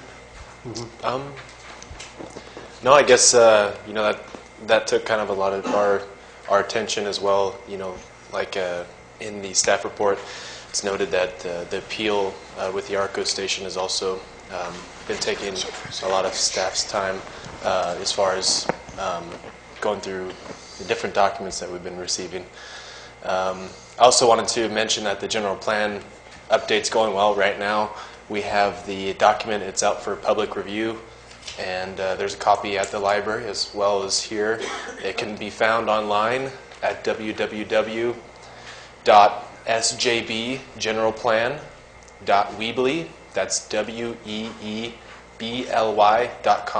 That's the website we've been using throughout the whole general plan outreach process, and document can be found there, and you can submit your comments. We'd also love for the City Council to get familiar with what's being recommended and proposed. Also, I think really good to note is that the Strategic Plan Committee has been working with the general plan update, and so we've been working closely with that committee to get their input on the strategic plan element, which will end up being a good part being tied in to the general plan. And then also noted the sign ordinance is coming to coming to some closure in that we're working on some of the final pieces of it to basically have illustrations of what it is that the sign ordinance means, just for people that come in and get sign applications, to kind of have a better graphical understanding of that. City Manager's report. Any other questions? Now, on the sign ordinance and stuff, is that including like with the sandwich boards? Yeah, it'll be coming back to the Planning Commission for the final draft, and then they'll be making a recommendation to you on that. And then the final one is the budget that we've finally got together today and prepared it. And I have a copy here for you, so you can take a look at it. Really, the essence of it, I just wanted you to kind of take a real quick review of it to show, the general plan is about $1.3 million, and the enterprise fund's about 1.6, and it's a balanced budget. We have some surplus. It's all predicated on the revenue streams that come in. We're finding that sales tax is up considerably, as well as property tax. So that's a good sign. We're getting some impact fees, and I've used these impact fees in the overall scheme, and you'll see it in terms of how we balance the budget and the revenue at the back on the general fund, where I counted some improvements at the library where we can spend some money down there from some impact fees that came in, as well as we're purchasing a sheriff's vehicle, and we've got impact fees on that. So we're applying that. So I've credited the impact fees about $12,000. So it gives us adequate revenues of about $1.4 million versus our expenditures about 1.3. So it looks positive. But I really wanted to highlight at the end of the budget packet that I gave you is you remember a year and a half ago we went through a capital improvement hearings and work sessions, and we came up with a matrix and we rated the things, and then I took those ratings that you guys gave me and I put them into the top 5 projects of each category, and I attached them under Exhibit A and Exhibit B. A is more the street capital improvements from sanitary, storms, streets, wastewater, and stuff like that, and then the category B is more of the assets that we have in terms of the Lux Library, Veruti Park, Corporation Yard, Community Center, the Washington Street Park, City Hall stations, and I gave those categories. And when you'll see in my summary of my expenditures, I included some capital improvement projects. These were just suggestions that I felt were important, but by no means I want you to take a look at those sheets and then give us your interpretation of what some of these priorities are so we can incorporate in there. Okay. Any questions, Cheryl? So when we're looking at these capital improvements, say I think that constructing new restrooms and sewer lateral and replacing sand in playground area at Veruti Park is maybe closer to an A thing than a B thing. Is that, are we looking at that? Yeah. The 2 categories is fixed assets of buildings and grounds versus infrastructures, which is sewer lines, water lines. That's the difference between A and B. Oh, okay. It's not a priority. It's not a priority. A and B. B is not a priority. B is just a category. Okay. A is just a category. That is what you said. Yeah. Okay. When you're looking at infrastructure, you're looking at sewer lines, water lines. Mm-hmm. Yeah. So the priority is the first item and the second item under each listing, not comparing A to B. Now, I just, this goes back to what I did last year. I took the expenditures, and then I took what we're getting on our revenues, and it's showing a surplus, and stuff like that. But then I always hedge the fact is well, what happens when we do our projections and we say, hey, we're off by 5%? Well, I want to give you that variation, and so And right underneath there is a variation of 5% of what that would mean in terms of during the year we would have, if we got $70,000 less than what I anticipated, it would only give us a surplus of about $34,000. If we're right on board, it's 104. If we're better than that, we could have more money. So, and again, I always am a little bit conservative because I hedge that bet. Now, based on the top expenditures up there, you'll see I have in blue ink $74,924,000. And those are where I've allocated my time, Michelle's time, Joe's time, and Terry's time to work in the sewer department and the water department doing that. Their salaries come out of that enterprise. So I can take that out of the enterprise and go into the thing. That helps us balance our budget. But the sensitive part is that we're in a drought, and the sensitivity is that, hey, we could end up with 5% less. So the first thing is that 5% of our revenues in the enterprise would result in an $87,000 variation. An 8% would be $140,000. A 10% would be $175,000. So you can see just by the predictions of revenue, and we don't know how it's going to go.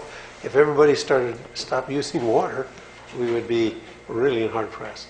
But this gives you the sensitivity of how I balance this budget and how I hedged against it so that we have this extra money in there that'll give us that float.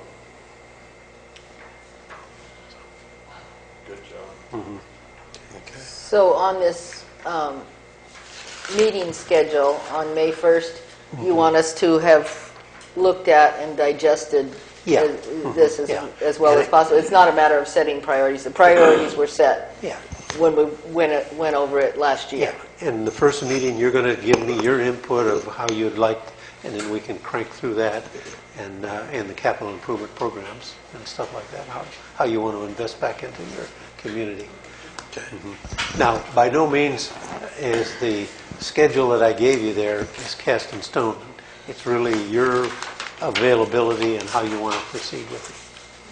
I have 2 dates on here that I don't want to see on the schedule because I have AMBAG meetings and I've already missed one last month because of the special meeting. Okay. So if we can take off May 14th and substitute another date and June 11th. And we may not even need a meeting by June 11th. They're as needed. Is everybody good with May 1st? I'm good with May 1st. Everybody good with May 1st? Robert? Yeah. Okay. So we'll meet then and then we'll... Take it from there rather than... Yeah, I mean, we can just take it from there. What day of the week is that? May 1st. What day of the week is that? May 1st? Thursday. Thursday. It's on a Thursday. Yeah. So that means our full day. Mm-hmm. Yeah. Go through it, have 8 o'clock in the questions, and take a look at the priority list and the budget, and then we can kind of get in there and start rolling up our sleeves. Cool. Okay. So on May 1st, we should all look at these dates and see which ones we want to change and what we can change them to, bring a calendar or whatever. You want to meet at 6 o'clock? 6? Yeah. Okay. 6 works for me. Cool. Then we'll figure it all out and we'll meet May 1st. Start our budget meetings. Okay. At what point will we be bringing in Wendy to our meetings? After we've had a couple? Or? Whenever you want. Mm-hmm. Yeah.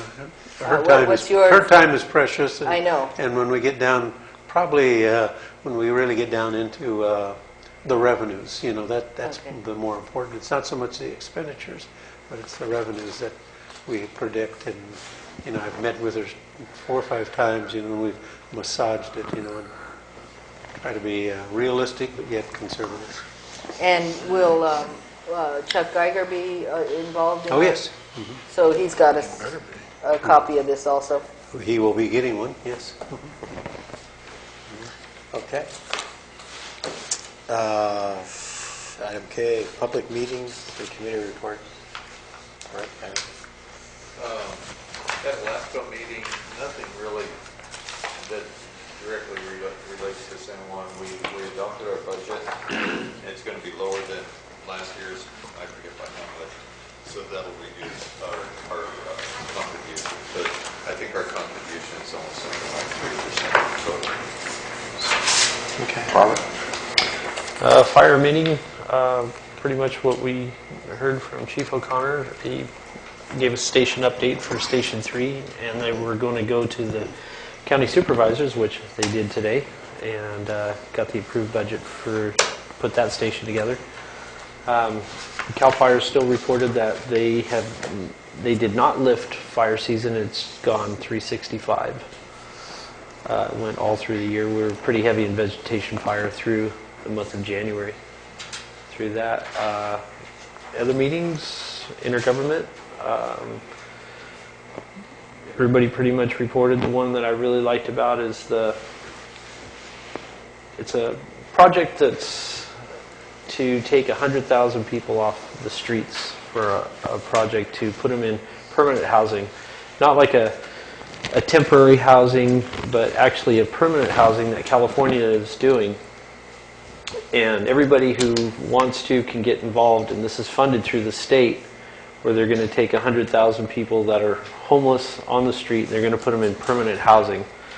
There was a couple talks about maybe buying one of the motels out on San Felipe and starting that as a permanent housing, which all be funded through California. And we have a couple people that are Mayor Vesquez and Supervisor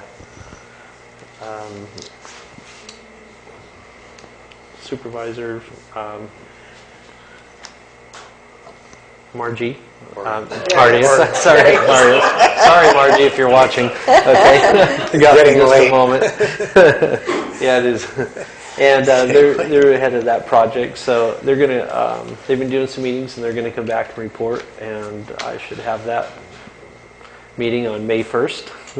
It'll be a long day that day with the fire meeting, the intergovernment, the business council meeting, and our budget meeting. So it should be a pretty long day. We're not going to get much work done that day, huh? I think that'll be a short day for them. But those are the only two I had for that. You know, and I was absent, so Robert filled in for me. That day, May 1st, there's the Water District meeting at 1:30, so 8 o'clock, 10 o'clock, 1:30, and then that night here. But I might need somebody to take over the water because of a transportation issue with my daughter at 1:30, if they don't change the time. So this is, I can do it if Robert can't. Is he your alternate? No, you're the alternate. I'm the alternate. Yeah, so but you let him go. You can make a whole. Well, I have the business council meeting at 12 to 1:30. So I have 8, the 10, the 12 to 1:30, and how far is the? It's just the water resource. They meet May 1st, but it's an issue. No, I'll be happy to do it. If you can. It sounded like you sat in for him. No, I haven't. No. Oh, okay. I'll let you know. I'll let you know. It looks like that's what your day usually goes like. But yeah.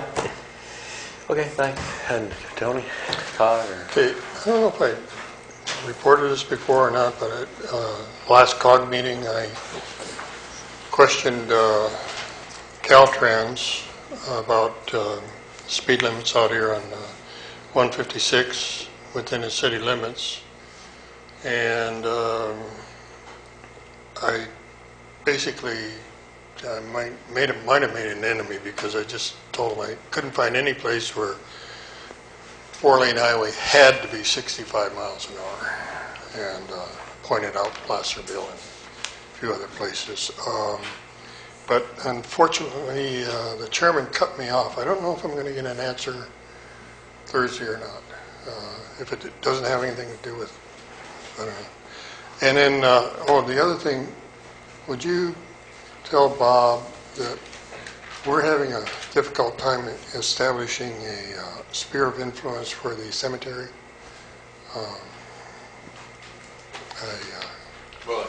I've been getting letters from him, and I know what he's after, but we've been trying to determine the boundaries of the cemetery district. Is he trying to get you to determine the spheres? Yeah. Or is he going to recommend it? Well, I presume our sphere of influence, because it's a special district, would be the district itself. That's next, right? No. And Matt's been trying to help me out, figure out the actual physical boundaries. And as soon as we get it, we'll get it. Yeah, he's moving along on that, but he's not rushing through it. We're not going to meet in April. Oh.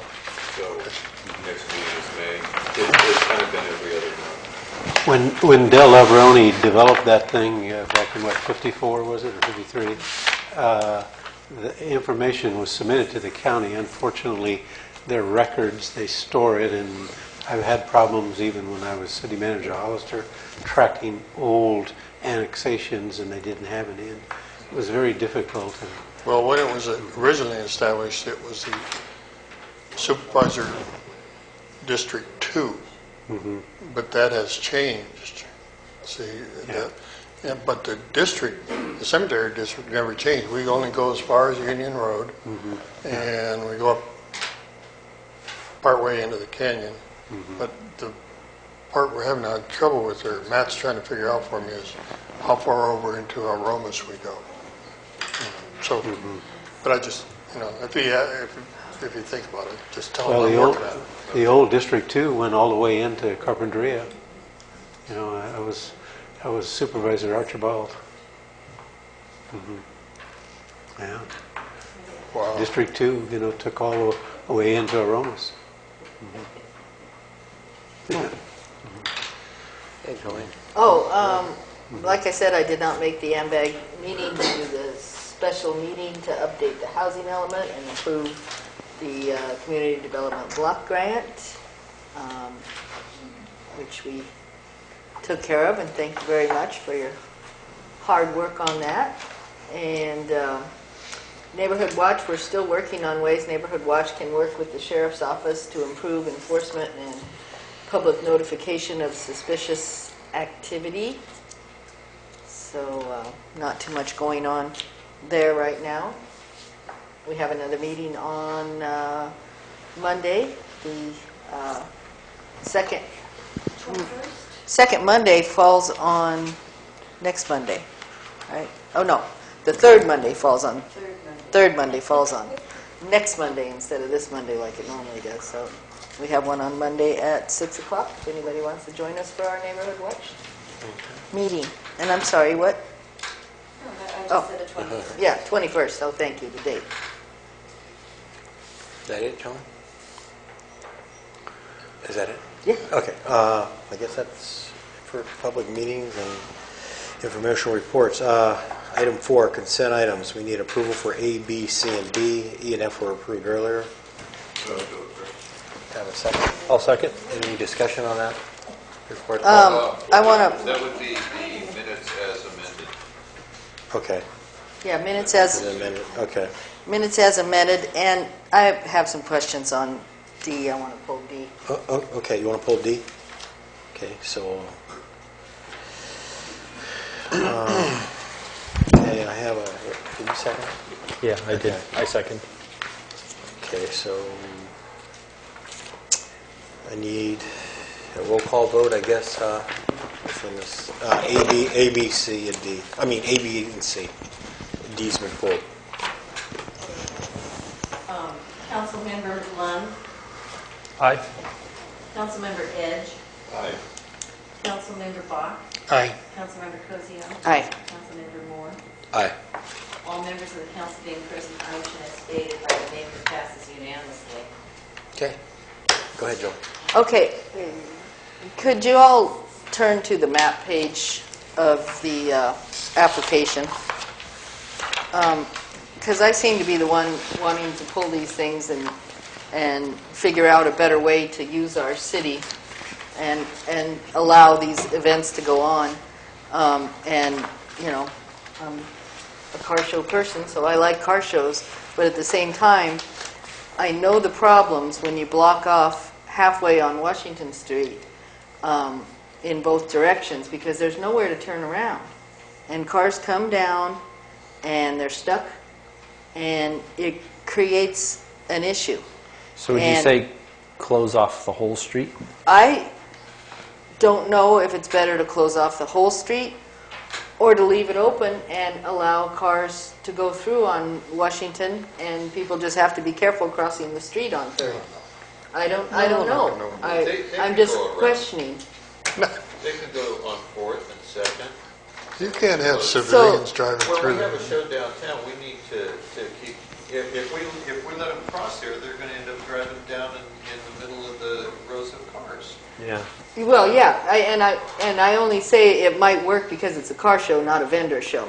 But if nobody likes that, then block off all of Washington so they don't have to turn around halfway. I mean, you're already blocking off all of Mariposa. Yeah, see, and at Polk Street, see, it doesn't matter because there's driveways to turn around in. I'm pretty sure there's no problem turning cars Fire around. department. Yeah, well, that's another issue. And on Mariposa, halfway is no problem because you got the bank parking lot there to turn around in. It's just Washington that's a problem because there's no way for them to turn around when you're blocking off half the street. And then you have the issue of how many cars are they really going to have? Do they really need all that area blocked off? But Simple solution. okay, simple. Close off Washington at 2nd and 4th. Yeah. Yeah, I agree. I know why they Leave the did. rest They of it wanted, like it is. I know why they wanted to do halfway so that they could have non-car show people allowing for more parking to get Yeah, closer to the and show. I'm- But it's actually going to create a problem. There's only like 4 or 5 spots in those, and that's not going to be enough to accommodate. Yeah. To make I a mean, difference of having all these people come down and turn around. So we'll just, you know. And I prefer to leave it in Matt and Roger's hands, but we're the ones who are here walking around on weekends listening to people scream when it's not done right. So I just want to make sure that Well, it's you done in a way certainly- that accommodates the cars the best and accommodates the... You can't let them cross 3rd Street, the civilian Okay, cars. that's period. fine. That's fine. I mean, It was just, because you know what's going to happen. I've seen it. They'll come down Washington Street and They'll try to turn. right. yeah. And they want to go out to... No, I agree. Especially the tourists. Yeah. Because they don't know. Yeah, so just block off the whole thing. And then, don't you think that it's okay on Mariposa and Polk because there is turnarounds? on Well, those two the streets? bank- resolution doesn't have to be changed. The resolution is okay the way it is. What we're talking about is the map, and we can leave that to Roger to handle. Okay. Mariposa Street is closed off at 2nd. And at They have the at bank the entrance to the parking, bank parking lot, which is fine. I mean, they can park in there and walk up. That's a good turnaround spot for them anyways. Yeah. And then they have behind the bakery that big lot there that they can turn around and on Polk there. And I think maybe we should pull that one up. We'll just put the barricade at Polk and 2nd. I think it'll solve itself. Frank had it last year, and it was about 75, 80 cars. It's not like the Gold Coast where they have 155, and they... Yeah, they'll probably get along just on the main street. Yes, yes. Yeah, but so you it'll work can't do that on Washington either because Yeah. there's still no... It'll work. turnaround. It'll work out because Okay. Frank doesn't draw as many as the Gold Coast. As long as it'll work out, I'm good. Okay. I'm looking forward to Gold Coast.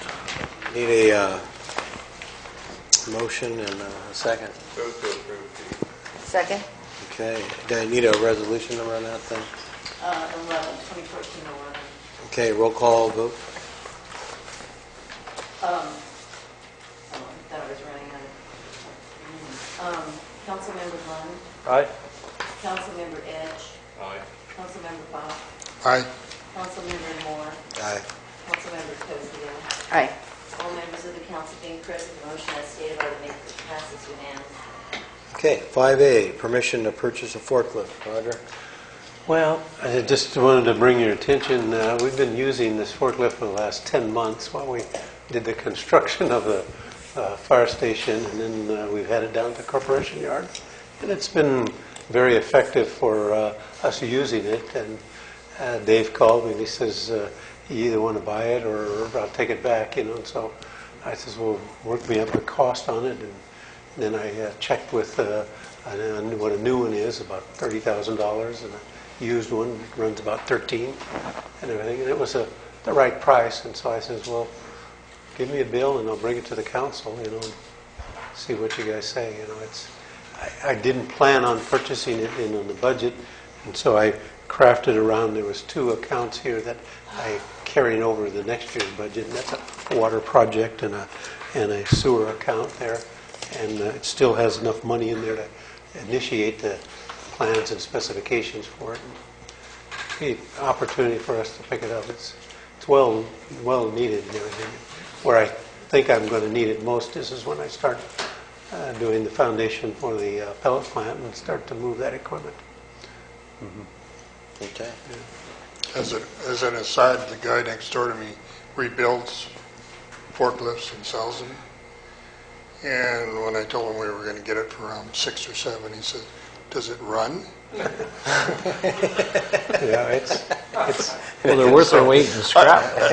I presume that meant it was a good deal. So. Yeah, and we've been using it for 10 months, and it's effective, and it's got the bigger tires, so we can use it at the sewer treatment plant, out in the fields and stuff like that. You know, that thing's a back saver too. You never know. Oh, yeah. You need a forklift or something. You know, Once you get one, though, you can never get rid of it. You become codependent on them.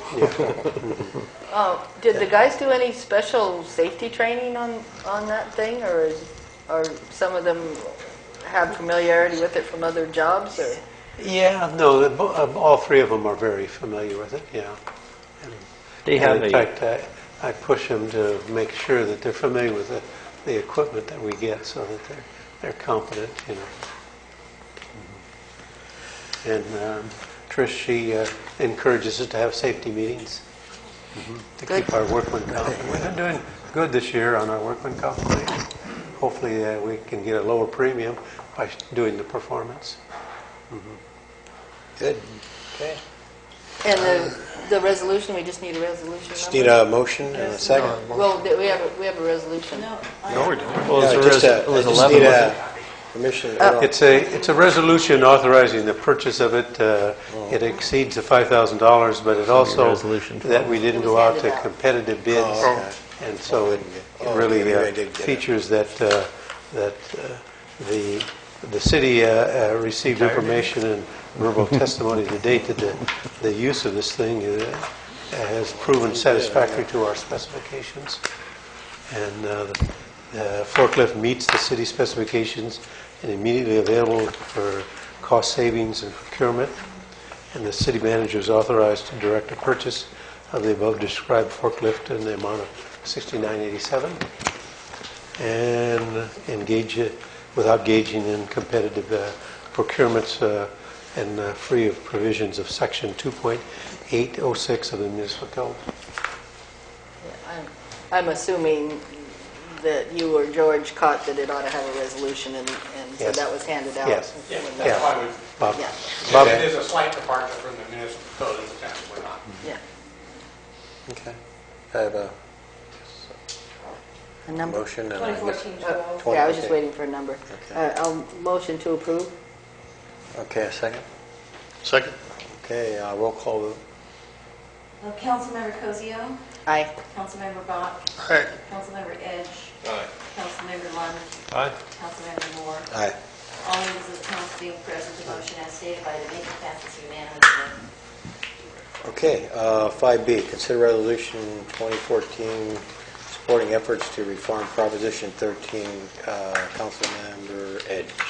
Yeah, I think everybody got all the materials that I looked at.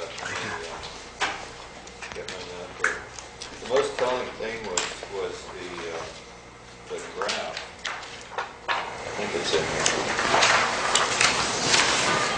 Yeah, the graph here, the color graph that shows, non-residential taxes paid and residential over the years. And you can see there's no balance there anymore. Most of the jurisdictions that passed resolutions similar to this one looks like they were school districts. But my feeling is that we all need money. Prop 13 cut into the income that comes into cities and counties, and it's not going to go away. We're not going to get rid of it. Yeah. This is a loophole in, I believe, the rules of the Board of Equalization that allows non-residential property to escape the same limitations that taxes on residential property face under Prop 13. And historically speaking, since 1978, the average residential home changes hands about every 6 to 7 years, so that the new market value in the sale, that establishes the base for the, and then after that, the increment only increases 2%.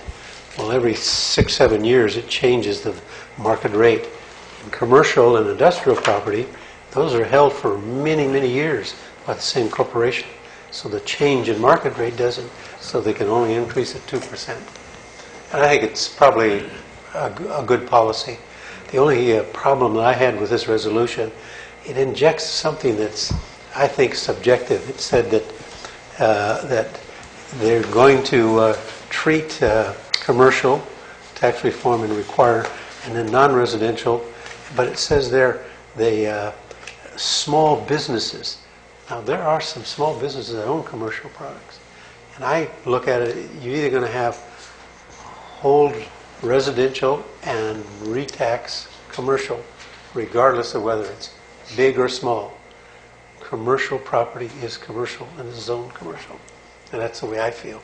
Well, let me ask you something about that. And I don't think you should put a limitation, just because you're small, you're going to get a break. Yeah, I didn't like that either. I wasn't real excited about the wording of the resolution. It's just the concept that I like. The concept is all right, yes. For instance, there's 3 restaurants in town, and I haven't been here that long, that I believe have been in the family. And I'm thinking, I'll tell you, Charlie, Casa Rosa, Hardines, and Doña Esther's, they probably fit under this. So I'm thinking, and I was just brainstorming it last night.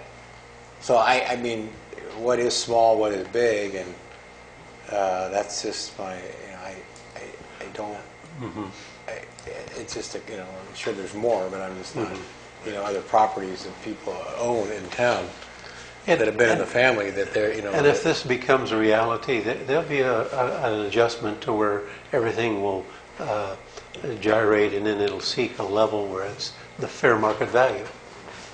And that's what they're after. Yeah, I'm more tied up with the concept here, the resolution. I wasn't excited about the wording.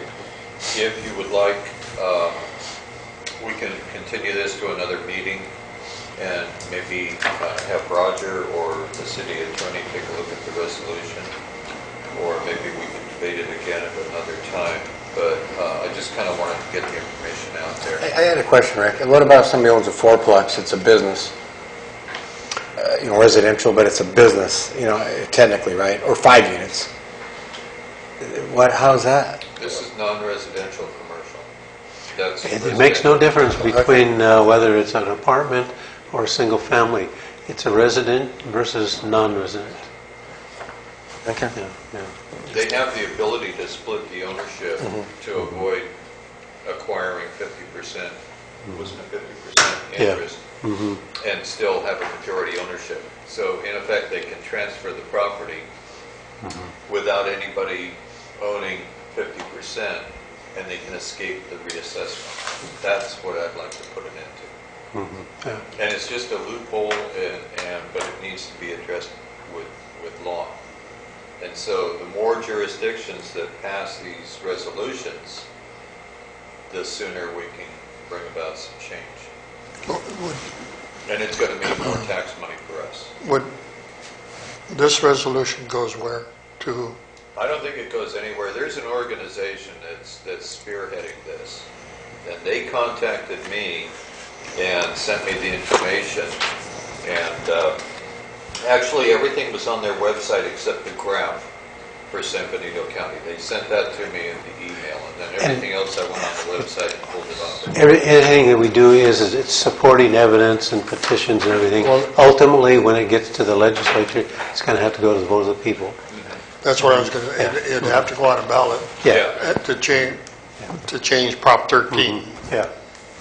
No, it would be the Board of Equalization rules or the interpretation of them that has allowed them to do this. There was some vague wording, I guess, in the application of this, and it allowed them to create this loophole, which now exists. So it's not Prop 13 that we'd be amending. It would be Loophole. the Closing DOE, it. yeah. I'm not sure if it applies to commercial property, but I know that, let's say, my son inherits my house, his taxes don't go up. It's not reassessed. You know, I don't know, like say Hardeen's, you know, if the heirs got it, I don't know if the assessed valuation goes up or not. I'm not sure. Well, right now, no, It doesn't. but this would change because there is a change of ownership there. Yeah. It went from Manny's estate to, what is it, his cousin or his nephew, I think it is. Mhm. So there was a change of ownership, but under the existing laws and rules, there was no reassessment. The idea behind this is to change that. So it is also affecting inheritance. I think it would because, you know. It will be, unless there's something written in that it's a family, Yeah, well, family member that's going to be the nature acquiring. of the property would have had to change from Manny and maybe his wife to whoever. And then I understand the son got, what the hell was Manny's restaurant in Napas called, whatever that was. Manuel. Yeah. He got that, so Leonard got that, and he's over there, and then the nephew or the niece, whoever, got Hardina's. But I don't know where the ownership of the property went. It could be they just got the business and maybe some other entity owns the property. Hey, Rick, what small business owners in the resolution? What do they mean by that? I mean that's why I was. That's why I'm just curious. You know. And that's very arbitrary. And how do you define that? So, I think we should take a look at it and see if we can pass a resolution to support that. I would say it's something in there to get more support for it because who wants to harm the small businesses? So you throw that in there and then it sounds like, oh, we're only going after the big guys. But Well, it doesn't, it's not defined, so it doesn't mean anything. That's what they did to us when they passed Prop 13. They said, we're going to keep taxes low for the old people so that they don't lose their homes. And in the meantime, they left this loophole in there for commercial. And this is what it's become. You probably read I think it was the story from the LA Times about, who was it, Michael Dell. Yeah. And Disneyland and all that. Yeah. But I think tabling it and continuing it to another meeting is probably a good idea. I think there might be more to it than there is on the surface. I'm not fully sure if I support it or not, for one, and for another, I don't like having wording in there that can't be defined, the small business aspect of it, so I'd be for putting it off. So I would move that we continue this to the next meeting. Okay. I second. I guess I'll need a roll call vote. I guess it's an action item, so we need a roll call vote. Getting late. Councilmember Lund. Aye. Councilmember Edge. Okay. Councilmember Bach. Aye. Councilmember Moore. Aye. Councilmember Cozio. Aye. All members of the council being present, the motion as stated by the mayor passes unanimously. Okay. Planning Commission. Hey, I'm just following the order. I think she's just getting punched sorry. herself. Hey, I'm just following the Well, direction. she's earning her dollar, I'll tell you that. Okay, She Roger, gets a dollar? I guess we're consider amending Business the license, ordinance. I'm going to let Bob kind of explain this. Oh, okay. It was called to my attention. We got a letter from the state architect's office, and they're assessing us a dollar amount, on our business license.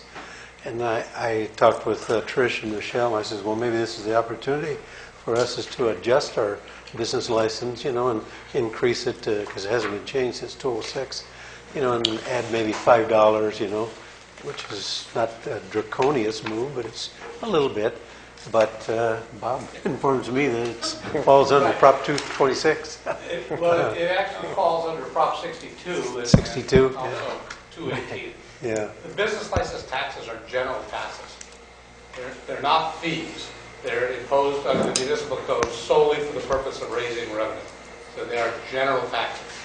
They can only be increased on a vote of the electorate. And as general taxes takes majority. And as general taxes, they would need to go before the voters at a general municipal election at which members of the city council are standing for election, which would be, the next opportunity would be November 4th. So if you wanted to bring a measure to the ballot to increase the business license taxes, that could be done. The last day to submit a resolution to the Registrar of Voters would be, I believe, August 8th. So it has to be between now and August 8th. So we got 3 months on They it. would bring back a measure, it would be a ballot measure to go to the voters. Now, if you wanted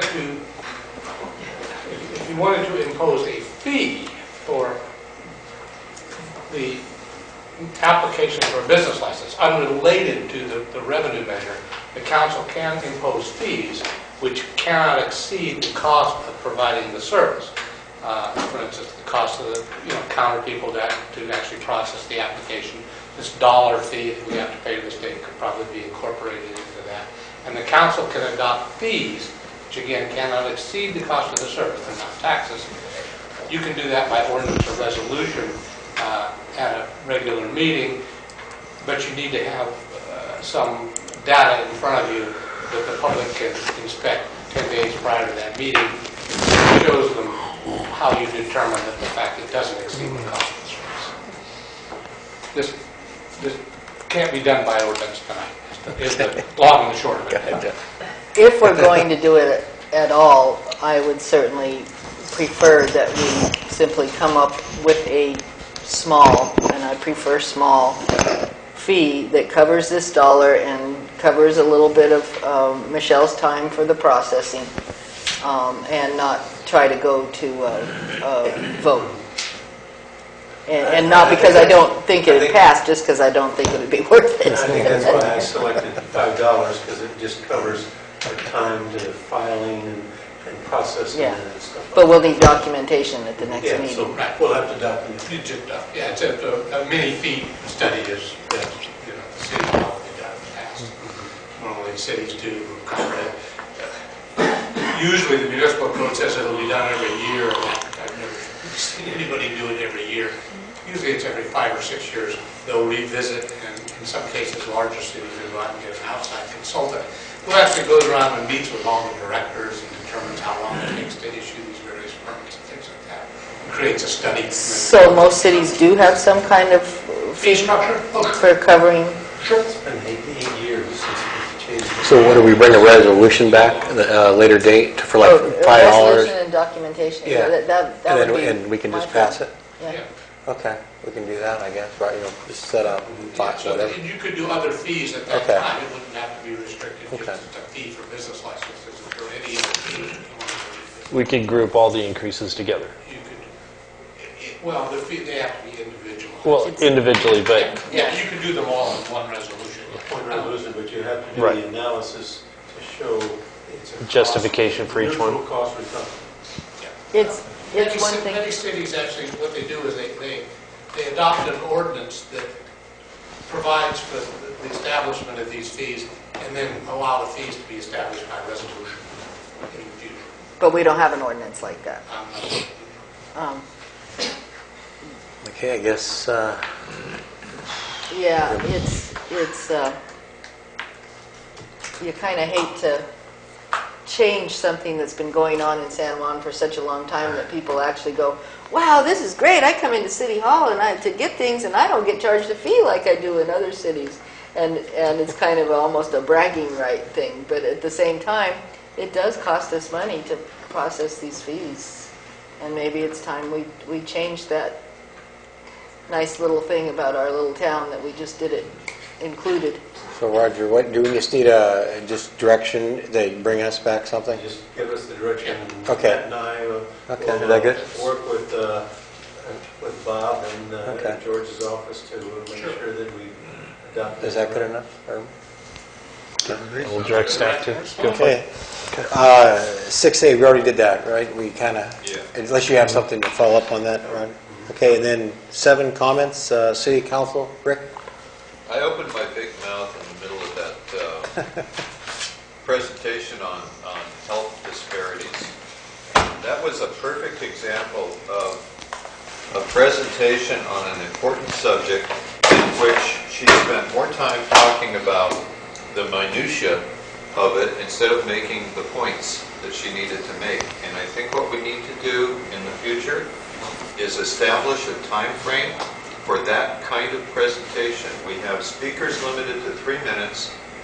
If people who have a lengthy presentation like this are limited to 10, I think that's more than enough time. She fiddled around with the audio-visual equipment, had to keep looking at her notes. She was not prepared, and there was a lot of dead time in there while she played with the pointer. I'm sorry, but she ruined the presentation. It was a good subject. And she ruined it by not being able to concisely express her ideas. And you know, I'm sorry, but you know, I appreciate all the work that the committee put into it. They're just getting started on this project. And she made it sound like it was all done. It's got a long ways to go yet. And so, therefore, she shouldn't have spent so much time in how many partners they had, and one of them's a retired judge. For crying out loud. That's not the point of the presentation.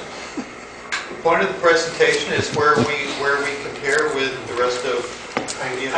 I absolutely agree with Ray. Right. When you make a presentation, you sensitize the information and get right to the point. I got it. Okay, well. I learned a lot in the And if they presentation. know going in that they only have 5 minutes or 10 minutes, No, they'll cut it short. And can we adjust the timing on that thing? Yeah, they can go to 10 minutes or more. Well, maybe, Roger, bring it back to, you know what? Yeah, I agree. You know, maybe have a 10-minute. You got 10 minutes, and when the red light goes on, you're done. So get organized and you know, we've got other things to do here. I'm sorry. It's only 9:30. As these presentations come in, you can delegate him.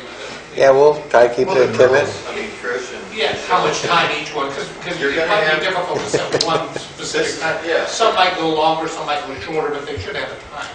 Okay. Well, I really favor 5 minutes. I mean, our speakers get a lot done in Trish, 3 minutes. you got 3 minutes. I think with Roger had been communicating with Joe Alvarez on that other one, and Marcy stepped up. A little confusion there. And with this one, I had been communicating with someone else that sent me the whole packet and email, and she asked for 15 minutes. I said, no, we try to keep it to 10. And then Sam Perez gave the presentation, and I hadn't even spoken to her at all. Oh, is that So Sam Perez? it all get, yeah. Oh, okay. My wife sold her house. She lives there. You better watch She won't yourself. get in. New house on right off the water. It's going to take a long way home. And if I might, I thought the presentation was very good, and maybe in a case like that, because we are short on time, and I was learning things. I was glad to see the presentation, but maybe when a different person comes up like that, we can kind of, you know, take a minute and tell them, you know, this is a 10-minute presentation. You have been told that, correct? Or something along those lines. But Well, when she got into the voting in San Diego County, Yes. what does that have to do with health? I she mean, that did. was a perfect She example did of get that. off subject a little. No, actually, 3 minutes. I was going to say something. Wait a minute. Okay, You Bob. still have You still can have a talk. card. And here's the guy putting all Bob the stuff Reed, on I want Benito 10 Link. minutes. I told you we weren't going to get out of here until 10 o'clock. Trish gives me her time. Okay. We got to change that. No, I did.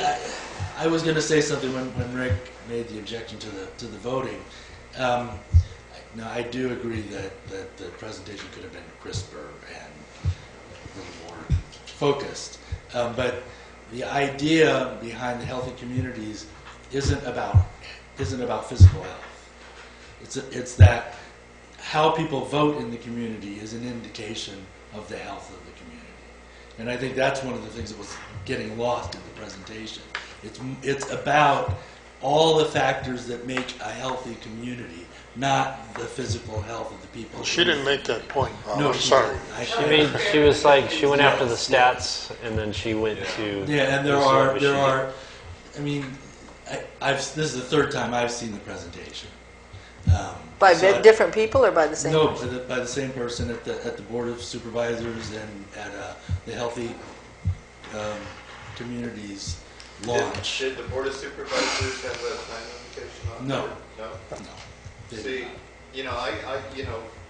we could be flooded with presentations like this, and they're important, but they can be done in less time than she was taking. Yeah, I agree.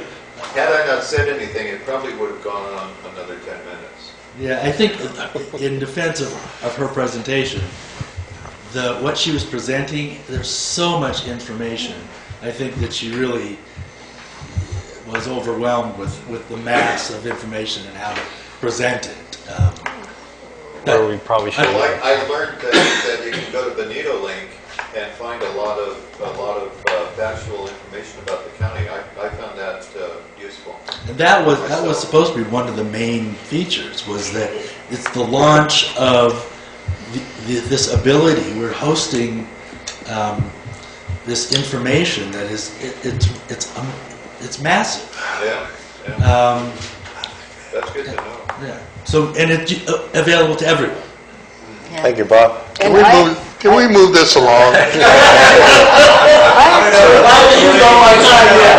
Trish gave me hers. I actually thought it was comments. pretty short considering all the stuff because I'd already read all that stuff. Wait a minute. You can make your comments. I have nothing. Tony? You can- I have a comment.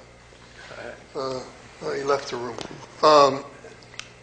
I don't think people are aware, or the public is aware, that we don't get paid. Planning commissioners don't get paid. I think it's there's $1 a year allocated towards the council people, and we forego that or something like that. But all these people up here are volunteers. I'm getting this out to the public. Some people say we're stupid for doing this at no pay. I say we're all doing our civic duty, and I really think I would appreciate it if more citizens in the city of San Juan Bautista would do some more civic duties. And that's, like I say, a remark was made that they couldn't believe we didn't get paid, and then they thought we were stupid for not getting paid. And, Joey? I don't know. Hey, I agree. Joey? Don't believe everything you see in the papers. There you go. Nice. Okay, let's see. City manager? Don't do like I do. No, city manager or Matt? I'll go to you. Maybe a fee. I'm going to start charging Tony when he stops over and asks. I'll start stop clocking. Well, you know, the one thing, I realize how busy he is, because he hasn't had time to shave. Yeah. Roger, do you have any parting, Bob? Okay, I just need a motion to adjourn. Second. Hey, you guys. Hallelujah.